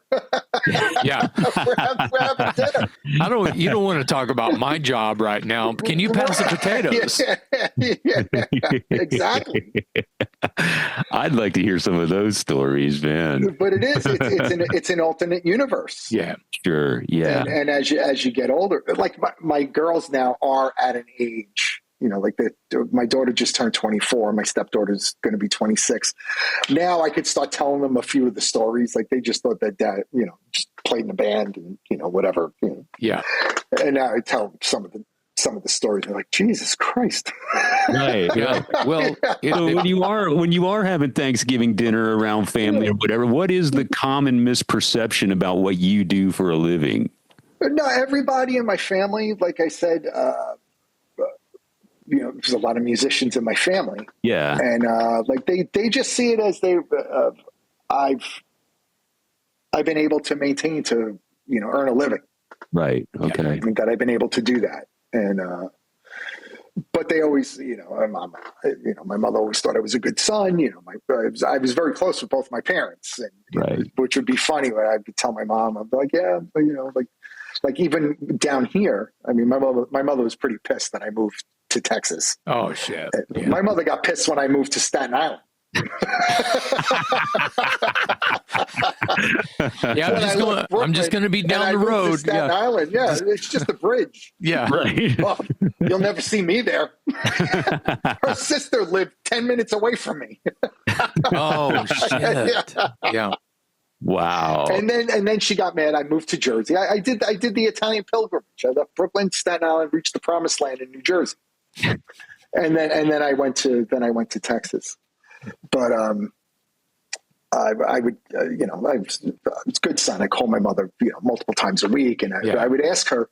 I would tell her. She'd be like, "Oh, well, what are you doing? Where are you?" That would always be the thing. Something would be on the news, some kind of tragedy. She's like, "Are you there?" Right. Yeah. And oddly enough, I'd be like, "No, I was there yesterday." Wow. Yeah. She knew that was the spidey sense going on, right? Like, there was an earthquake in California. Where are you? There's, Right. I just left. I was in LA last week. Yeah, But then I would tell her like, yeah, I'm going away this week. I'm going away next month. And she's like, oh, with who? I got a bunch of shows with Hookers and Blow. Oh, that's nice. Probably not surprised at this point what the names of the bands and the songs and the lyrics. It just went over her head. Like, oh well, that's good. You're busy. You're that's busy. hilarious. But we kind of started you kind of started your story with like your parents were younger ish. Oh yeah, right? yeah. And so it wasn't Romper Room and Sesame Street. It was the Beatles and the Stones and rock and roll. Oh, yeah. You lived in a rock and roll house. Absolutely. Yeah. So the fact that you've made this life and stayed busy and healthy and you still look great and you're intelligent and did you go to college at all? Did you go to college? No. Yeah. I thought it was going to get in the way of my music career. Yeah, right. I get it. Yeah.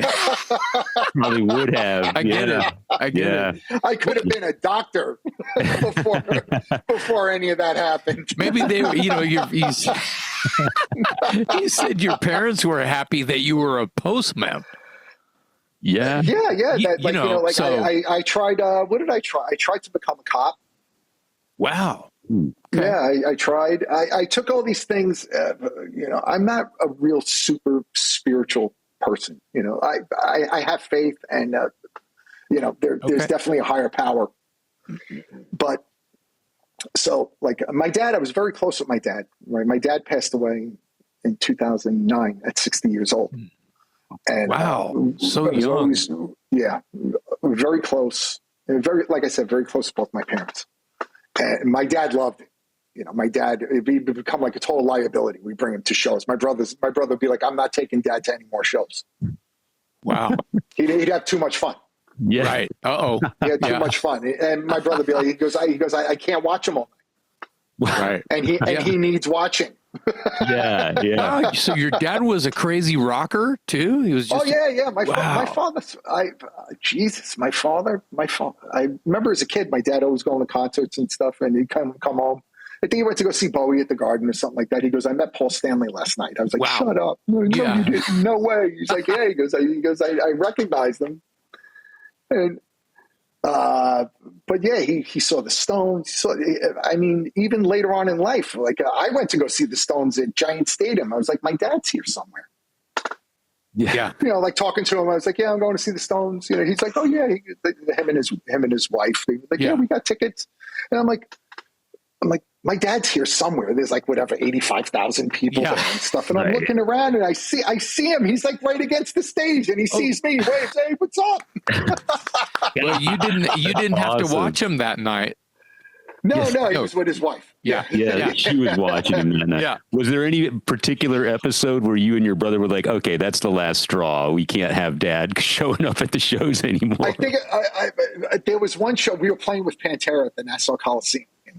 Okay. Right? And so like I'm playing, right? The band's Typo's playing, and I see my father walking along like the side of the along the floor on the arena, and he's looking to get backstage. And he's with my uncle and one of his friends and stuff. I put a bunch of them on the guest list and stuff. And I see my father open up his jacket and he points to a sticky pass. He's like pointing there. The sticky pass was from the Danzig tour. Oh shit! He's like, yeah, it's my son. They let him in. Him and his buddies. They let them in. So I'm playing, and I turn around, and I see my father on stage, and he's like, what's up? I think he's like, at the time, he's like all of like 45 years old, 46 years old. Wow. Right. Yeah, he's young. Yeah. Having fun, he's got a beer, he's hanging out with his buddies, watching his son play. It's like, this is great. Yeah. I turn around, and I see who he's talking to. Uh-oh. I don't know if you remember the whole story with Pantera and stuff with Dime. Joey Buttafuoco. Uh-oh. Do you remember Joey Buttafuoco? Of course I know who Joey Buttafuoco is. So I look over, and I see my dad, and I see him with Joey Buttafuoco. And it's like, Jesus Christ. I was like, there's fucking 10,000 people in here, and who does my father fucking hang out with? Joey Buttafuoco. Wow. And so the show ends and stuff, and I see my dad. He's like, hey, this is great. I was dad of all the people in this place. Hanging out with Joey Buttafuoco. He goes, can you believe it? So for people that aren't, out of it. so for people who aren't familiar, remind us who Joey Buttafuoco is. What did they call her?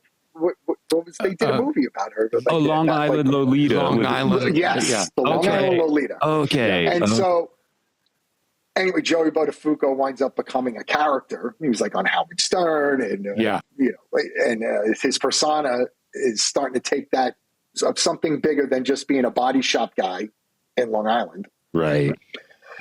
And Dime becomes fascinated by this guy, rents a car and wrecks it so that he could bring it to Joey Buttafuoco's shop to meet him. Oh my God. Wow. Yeah.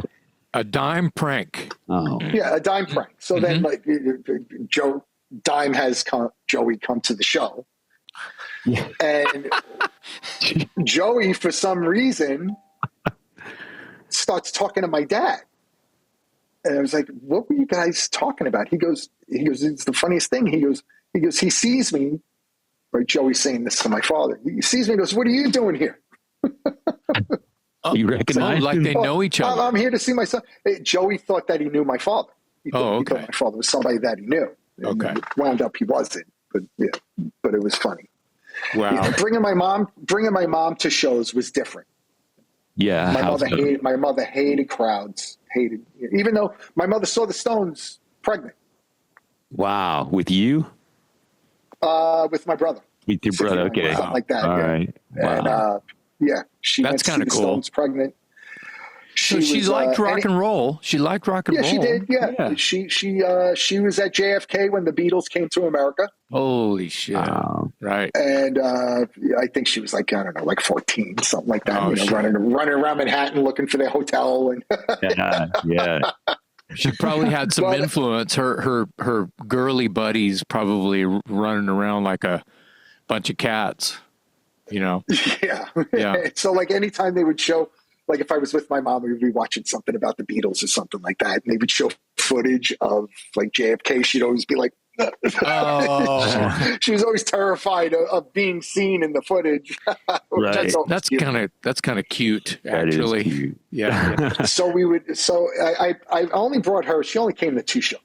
The first time my mother ever saw me play was when Typo was opening up for Danzig at the Roseland in New York City. That was the first time my mother had ever seen me play. Wow. Well, and that's a good one. Yeah. It was cool. Like, the band was firing on all cylinders at that point. We were like getting, it was like, we were ascending, getting bigger, and and it was great for us. And she came to the show, and we made sure that there was a special spot for her. Like, Kenny's mother was there. Like, everybody brought their moms and shit. Like we had them all, away from Gen Pop. Yeah. And then I brought her to see us play. We headlined the Nassau Coliseum. Oh, nice. Out in Long Island. Yeah. And that show, brought her to the show, and then I had her just stand on stage. Yeah. Just with my brother. It was just like, stay here. Don't move. Nobody will bother you. You're safe. Yeah. Here's some earplugs. Yeah. And, but yeah, like, you know, like up to that point, it wasn't like, you know, my mother was tough love. Yeah. You know, like I was saying, like I was talking earlier, I was saying, I remember it was like going on an audition. I was like, yeah, I'm auditioning for this band. And she goes, you get in the band, you have to move out. She goes, I can't support this. Wow. Wow. Okay. Wow. Thanks, Mom. Yeah. Yeah. Yeah. Wow. And Dad was kind of. Dad was. Oh, my father was like totally. He was. I mean, my parents got divorced when I was 13, and you know. But my dad was always into it. You know, he couldn't afford to like, you know, do anything to help me with being a musician. My dad was really pissed off at me when I told him I wasn't going to go to college. Wow. I remember talking to him on the phone, and I just finished high school, you know, just graduated. Yeah. He's like, "Oh, what are you going to do?" It's like, "What are you going to do for college? Like, you know, when are you going to start?" You know, just assuming that I was going to go to college. So I don't think I'm going to go to college. What do you mean? He's like, he goes, "You didn't learn anything from me." He goes, "Look at how hard my life has been." Yeah. Because I didn't graduate high school. Yeah. He goes, "Look at what I go through." He's like, "That's what you want to do?" It's like, "You're a fucking asshole." And he hung up the phone. Wow. Wow. Yeah. Man. Yeah, he's like, "You're a fucking asshole." He goes, "You didn't learn anything." But then he hit you up for tickets to Nassau Coliseum. Exactly. Oh yeah. And then he wanted to, but that's all right. Yeah. But he was, I mean, he was always supportive. Yeah. You know, he was just disappointed that I didn't go to college. Yeah, I think that's a running story with a lot of musicians that sure, that they find out. Like for me, you know, with my own kids, you know, of course, I want them to have every opportunity available to them. I don't want to see them work harder than I had to. Of course, right. You know, or I don't want them to have to work as hard as I have to work. Right. Are your daughters musically inclined? They like music. Yeah, but they actually. I got my daughter. I had a kit set up in the house where doing lessons. Right. And when she was very young, she was like, I want to learn how to play drums. I was like, all right. So here, I give her the sticks and I put the sticks in her hand. She turns around, she starts hitting one of the other kids outside the house. Oh, with no. the sticks. I was, whoa, give me that. Then a little bit later on, a few years later, she was like, I want to learn how to play drums. I was like, okay. So I get the sticks and I put a pad in front of her, practice pad. And she's like looking at the pad, looking at me. I was like, this is how you learn. I said, if you want to learn how to play, this is where you start. I said, do you think you're just going to get behind the kit and make noise? She was like, yeah. I was like, well, it doesn't work that way. She was like, I was like, all right, hey, right, left, left. And she did it like twice. So I'm going to play Anya. I'm going to play with Anya. And that was it. And then just the last time, my daughter's come down here to visit a couple of times. One of the times that she came down, she just sitting behind the kit, practice kit that I had pads. I said, give it a shot, see what you could do. And I said, you know, you just go like this, you know, 1, 2, 3, 4, you know. She started playing. Yeah. It's like, holy shit. I was like, try this. And she's got it. I was like, Sophia, I said, if you ever want to learn how to play drums, I was like, you got it. You can do it. I said, she just picked it up and I knew she had rhythm because she was always a dancer. Yeah. Doing dance and, you know, as a kid and stuff. And I could tell in her dancing that she has rhythm. Right. So I knew that she had that. And, but she had the coordination. Like I took her to the range, the gun range, go shooting.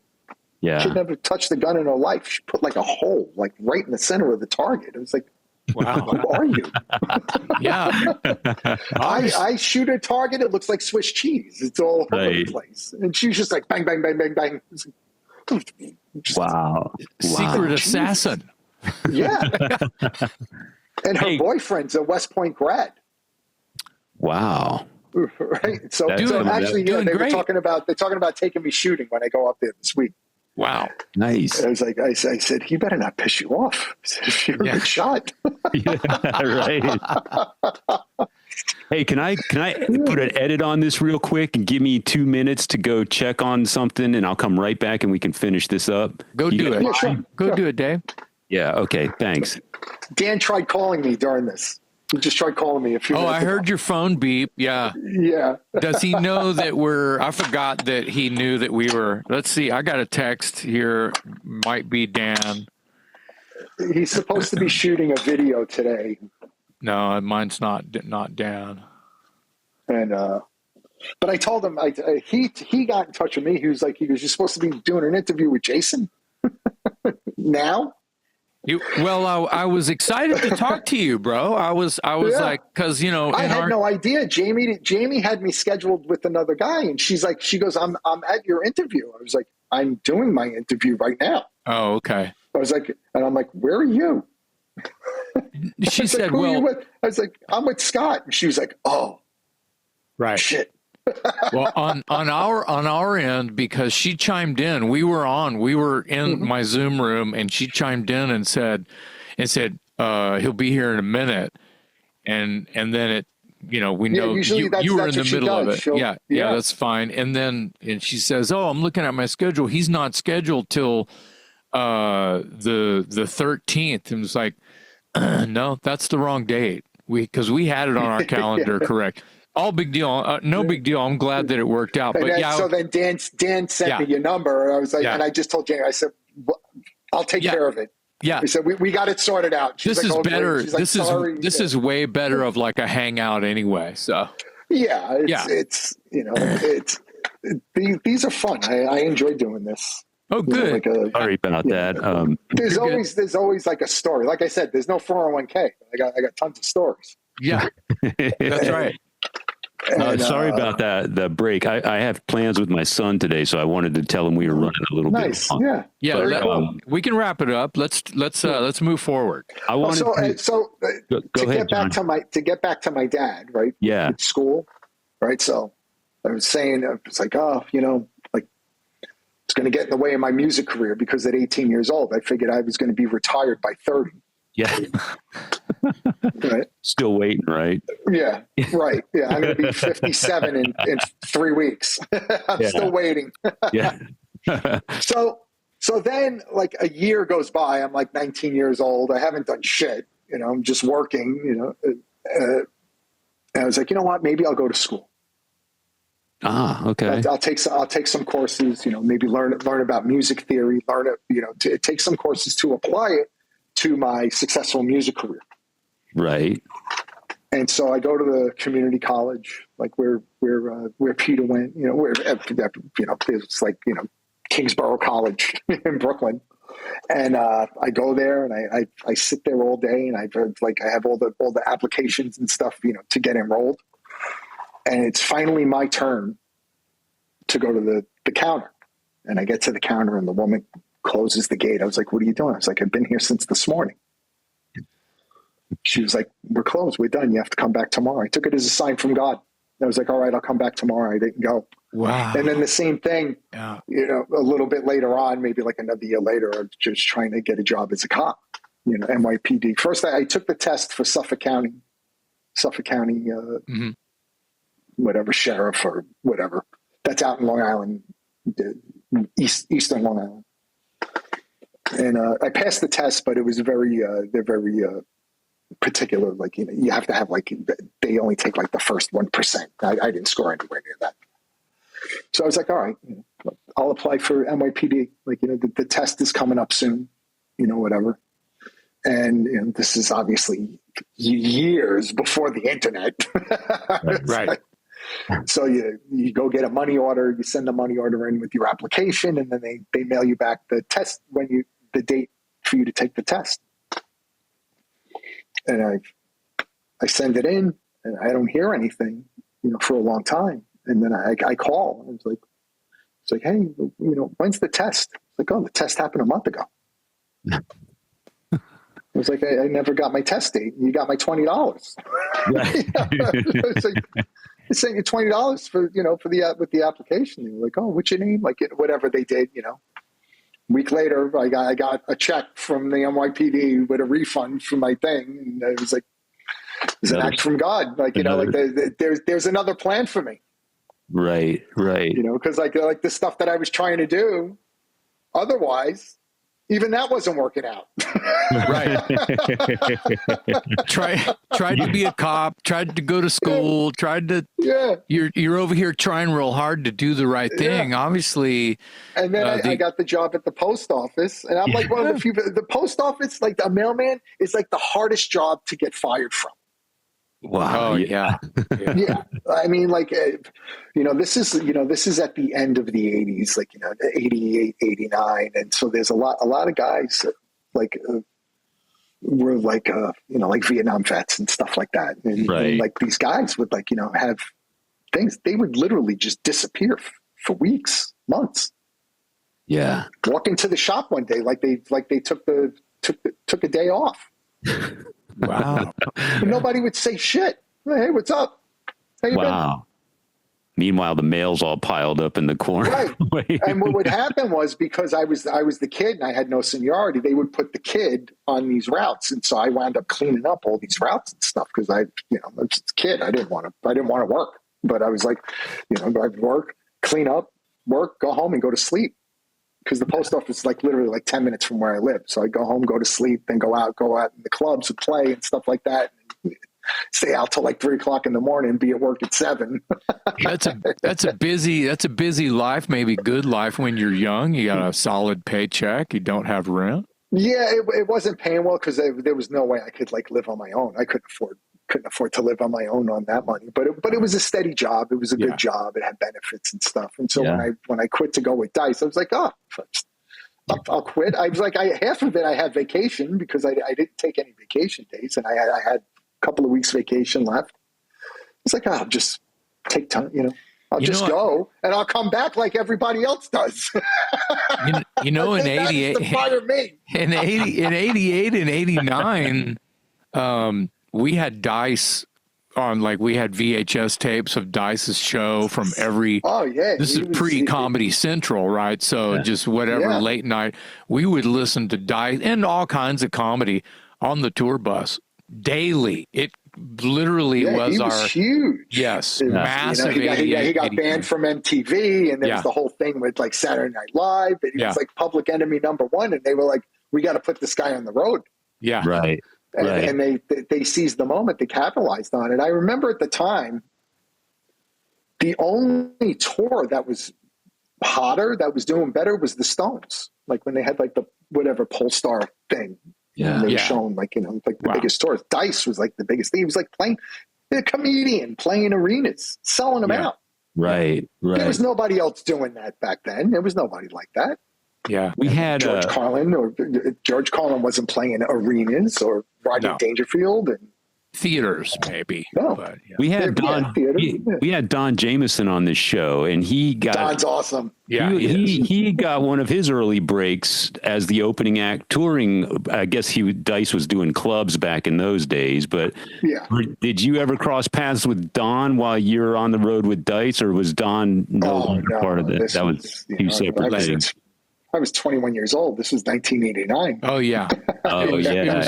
Pre Don Jameson was probably 21 years old too. Yeah, right. Don's like my age. Yeah, Don would tour with us with Hookers and Blow. Oh yeah. He'd travel with us, and he reads us the Bobby Blotzer book as we're driving. It's a beautiful thing. Yeah. How is the Bobby Blotzer book? It's amazing. Really? Okay. Yes, I read all those books. I haven't read that one yet. Oh, it's a quick read. Okay. I'll have to look for that. Yeah. It's a quick read, but it's amazing. Okay. It's coming as recommended by Johnny Kelly. Awesome. Oh, I highly recommend it. Let's circle back to like when Don would read it to us, he talks like Bobby Blotzer. Oh, okay. So it's like an audio book. Yeah. He's in character. Yeah. That's great. It's great. That's great. Let's go back. Let's circle back to Sun Don't Shine. Okay. So you and Kenny obviously have been partners in crime for a long time. Obviously Typo Negative, but you've also done Silver Tomb, Seventh Veil, Danzig, Seventh Void, Seventh Void. I'm sorry, Seventh Void. what is it that keeps you two attached at the hip? Kenny and I have been friends since we were teenagers, since before Type O Negative. And like the minute we met each other, a mutual friend introduced us to each other. Because at the time, neither of us were playing in bands. He was like, you guys should hang out. And we were like this since. And he went and joined Type O Negative. And then the band that we were in broke up. And then I wound up like working with Type O a couple of times, driving and, going on adventures. And when Sal left the band and I wanted to audition, when I got my audition, Kenny and I were going into the studio working on the Type O set. So Kenny was helping me get the audition. Oh, okay. Wow. Okay. Yeah. He wanted me to have it. Yeah. Right. And so we went to the studio a bunch of times, working on the set, playing the songs the way that they were played live. And he'd be like, no, you got to do this. And, needs to be faster or whatever it was. But he was helping me get the gig. Yeah. And so when the time came in to audition, basically nailed the audition. Right. And, wow. So you guys finish each other's sentences in the writing department and everything. A lot of it, I'm not much of a songwriter, hardly, but I push him. I know how to push him. Like when he'll say something, when he'll sing something, it doesn't sound like you're suffering enough. Nice. That's good. And when the way that we communicate too is from the outside looking in, it can be pretty brutal. There's can't sugarcoating anything, right. Or like, no filter. Dude, you fucked up, big, you fucking idiot. You're a jackass. That's some brother shit though. Brotherly stuff. Or it'd be like that is terrible. Yeah. There isn't any of that.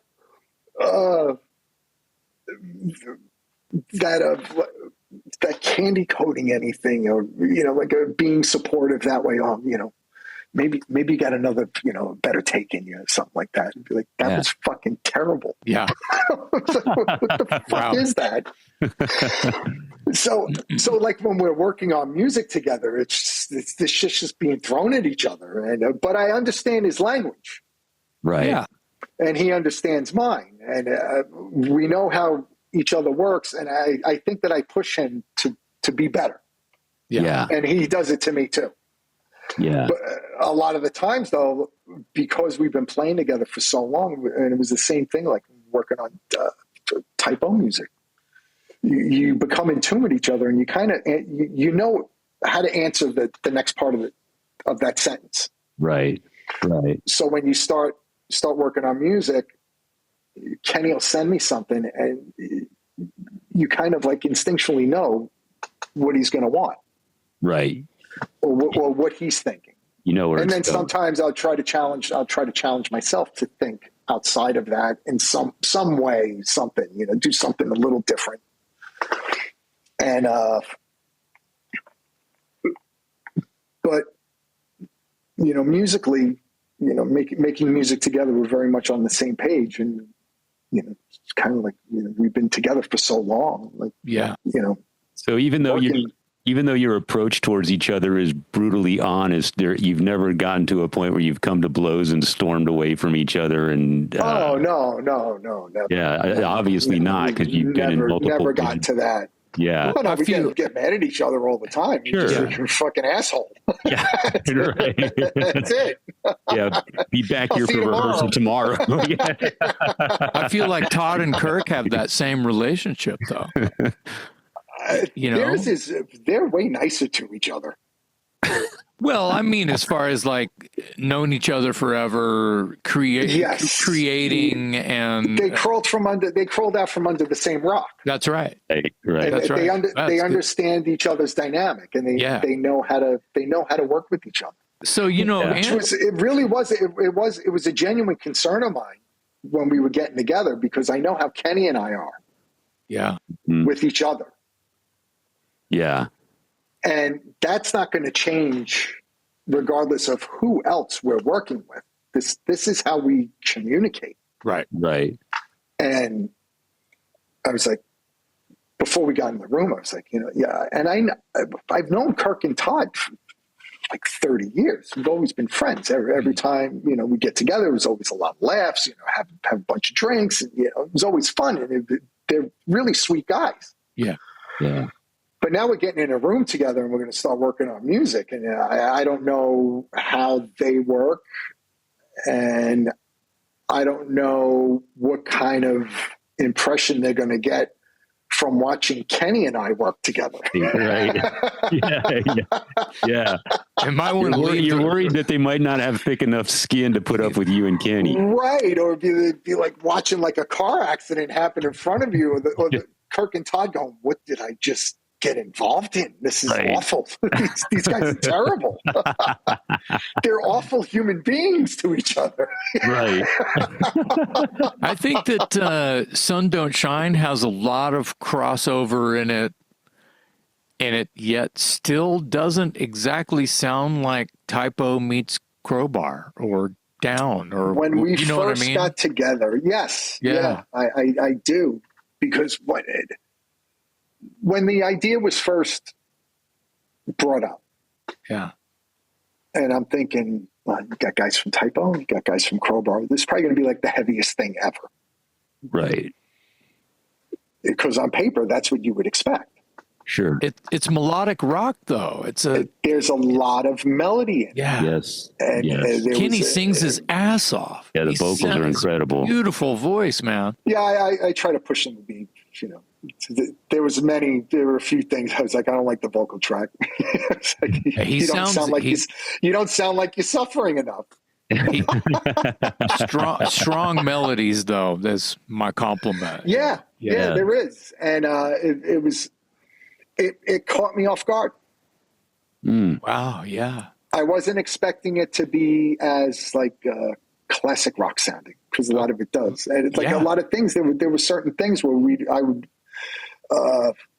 would make, we're coming up with ideas and stuff, and like coming up with arrangements or different aspects of the song, and it would make references to different things, and it was all like classic rock.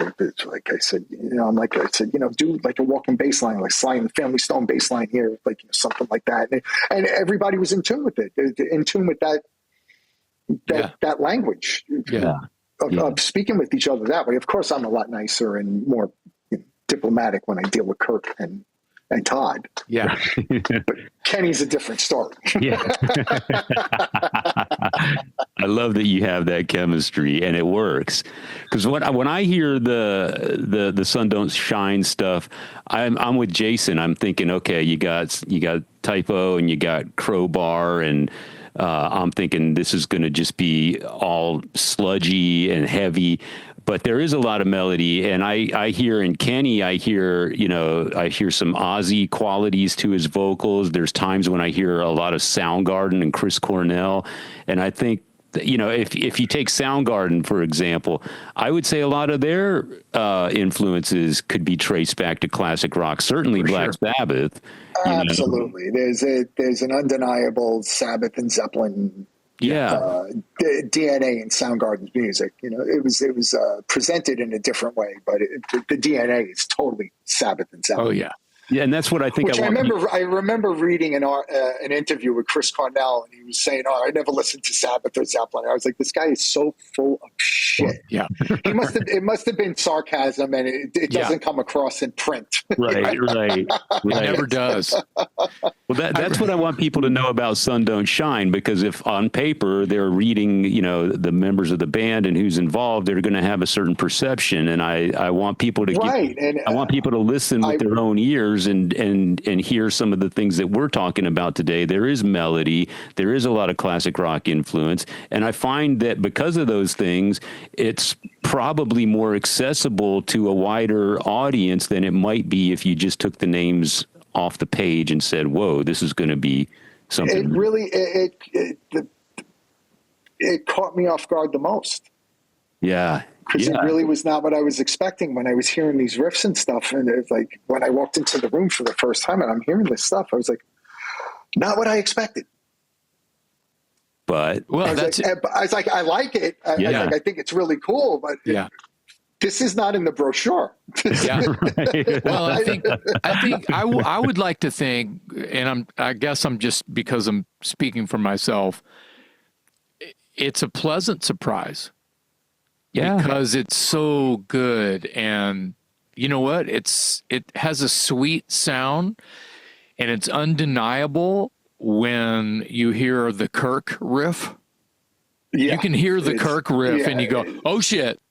Oh, I know that dude. You can tell right away. Yeah. Right. So there's that. So there's those kind of Easter eggs within throughout the album. Yeah, like you can tell you can recognize the ingredients. Yes. It's in there. I taste cinnamon. I taste vanilla. Right. But the end result is like not of those ingredients. Yeah. Right. It became something different. Yeah. Which it really I'm just as surprised as everyone else with what the end result became with the music. And I was taken back by it at first, and then settled in as we're writing more and recording more and stuff. And it was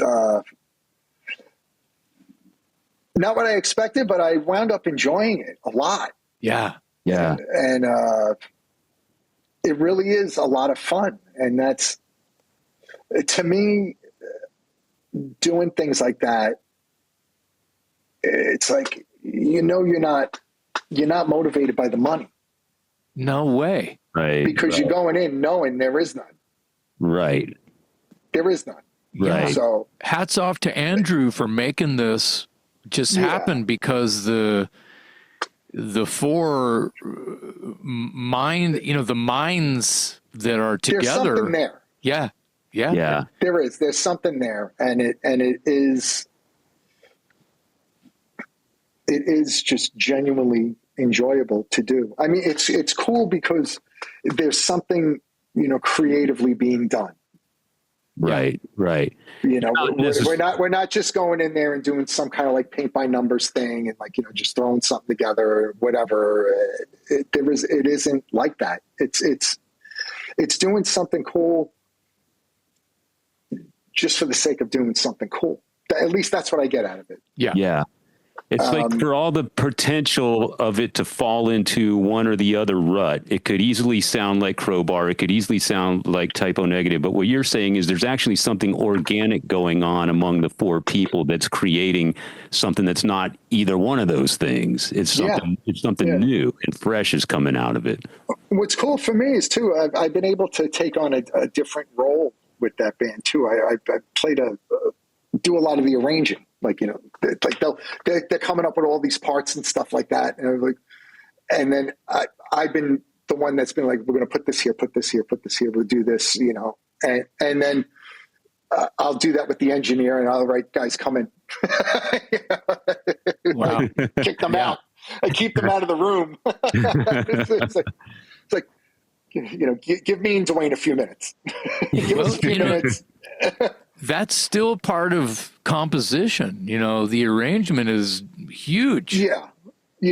And, for the most part, everybody that I've worked with, a lot of the stuff, with Typo, there was a role to play. Yeah.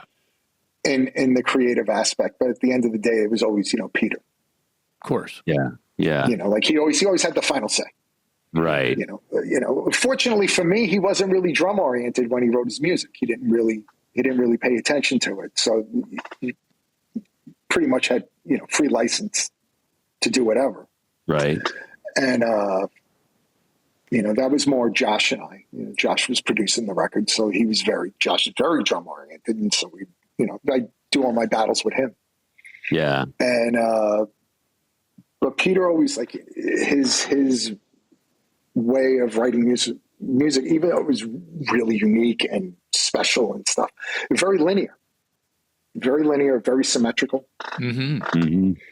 So if you did something, did something like an upbeat or a catch or something like that, Peter Turner, what was that? what was that? Yeah. Oh, I had this idea or whatever. And then he would do it, but he didn't think like that. Right. Okay. It didn't come naturally. He thought very linear. Once in a while he would have something specific that he would want to hear. Do something with the floor toms here or something, to create a dynamic, but there wasn't anything very specific. Okay. Yeah. 99% of the time there wasn't. So he would just come up with a melody line and you'd build something around it. Yeah. Yeah. Either groove or play the riff with the band getting into it. Yeah. A lot of that was because with Typo's music, there was always so many layers of what was going on. You had to make the conscious effort of less is more, where you would leave room for things. Yeah, space. I would do that. Josh always had the tendency to try to with drums, fill in a lot of the little things and stuff, and we would go back and forth, things like that.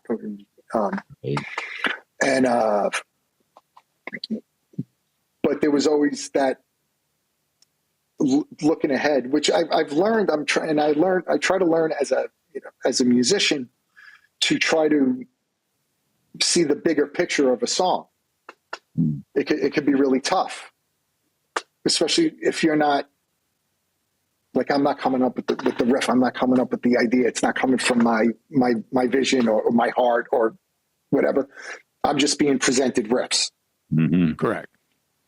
And so you come up with something and you try to be aware of what it can be. Yeah. What this song could be, what could happen here, what can, and then you'll find little spots where, all right, I could put a drum fill here.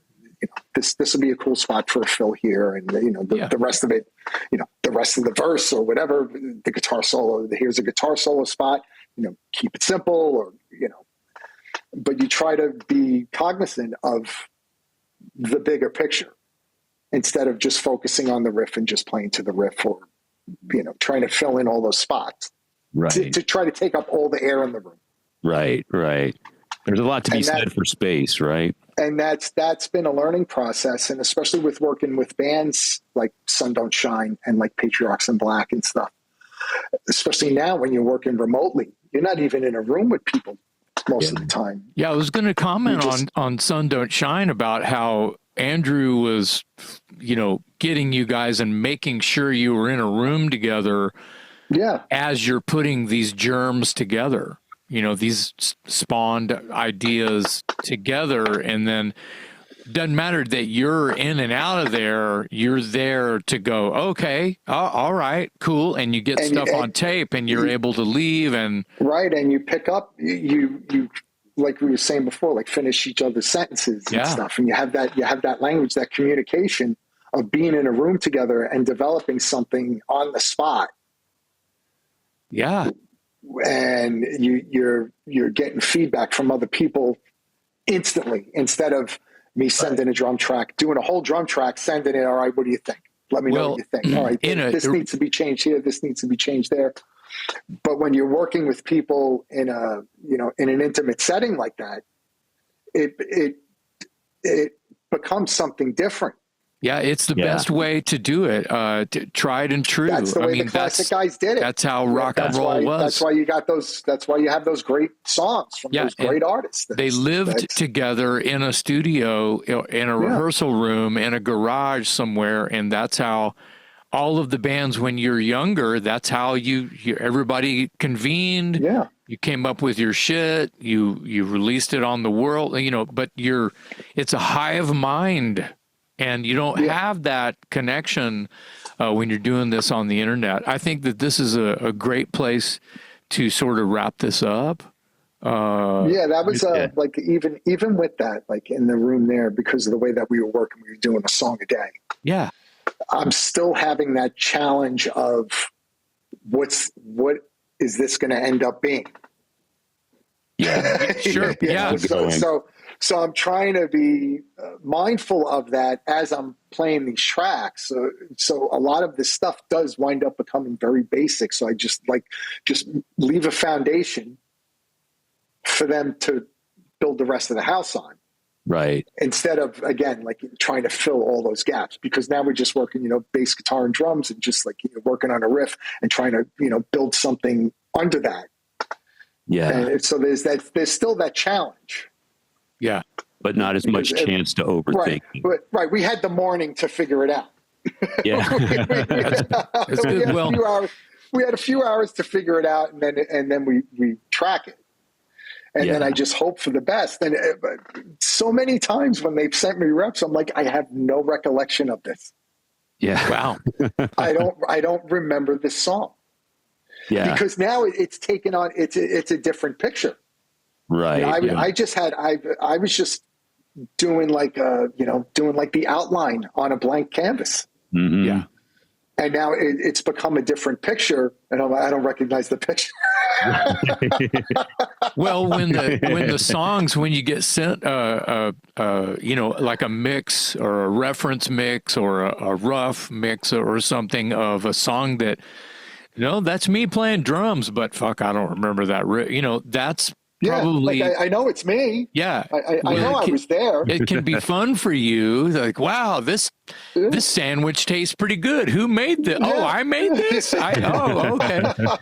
Yeah, it's amazing. Hey, man, we've got to wrap up. But dude, this has been amazing. This is probably the best podcast I've ever done. Dude, you know what? Thank you for absolute hands down. This is like my favorite podcast. Thank you so much, thanks, man. And we've heard that from a few people that we hang out with, and this is fun. I could do this every weekend.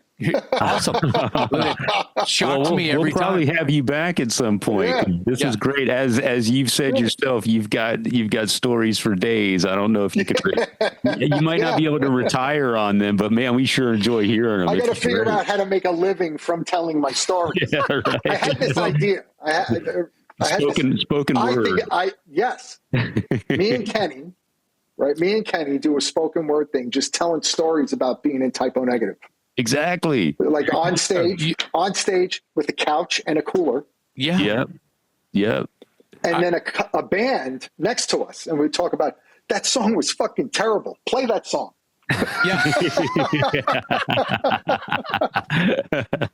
Now you know why we think it was terrible. Have like a typo cover band with us, and then they play the songs. We would sit there and tell the stories. Oh, we were doing this or whatever, and tell something about the song. Commentary. Like, I like that song. Play that one now. Yeah. I think it's $1 million. I love it. You could at least sell a ticket for $30 for that. That's easy. Yeah, and do a club tour like that. That's amazing, right. Especially in your stomping grounds. All I have to do is just show up. I don't even have to play. Right. Because it's all in here. You don't even. There's no script. It's all life. Yeah, real life shit. Yeah. I fucking love it. You got to figure out a way how to do that. I think it's a great idea. It is great. And you probably sell more than one T-shirt. So there you go. Yeah. Maybe. No, I love it. I think it's a great idea. Johnny, thank you so much for your time today. This has been amazing. Thanks, guys. I was expecting it. I'll say this. I was expecting it to be good, but this was great, man. This was so much information and so many. Tell your friends.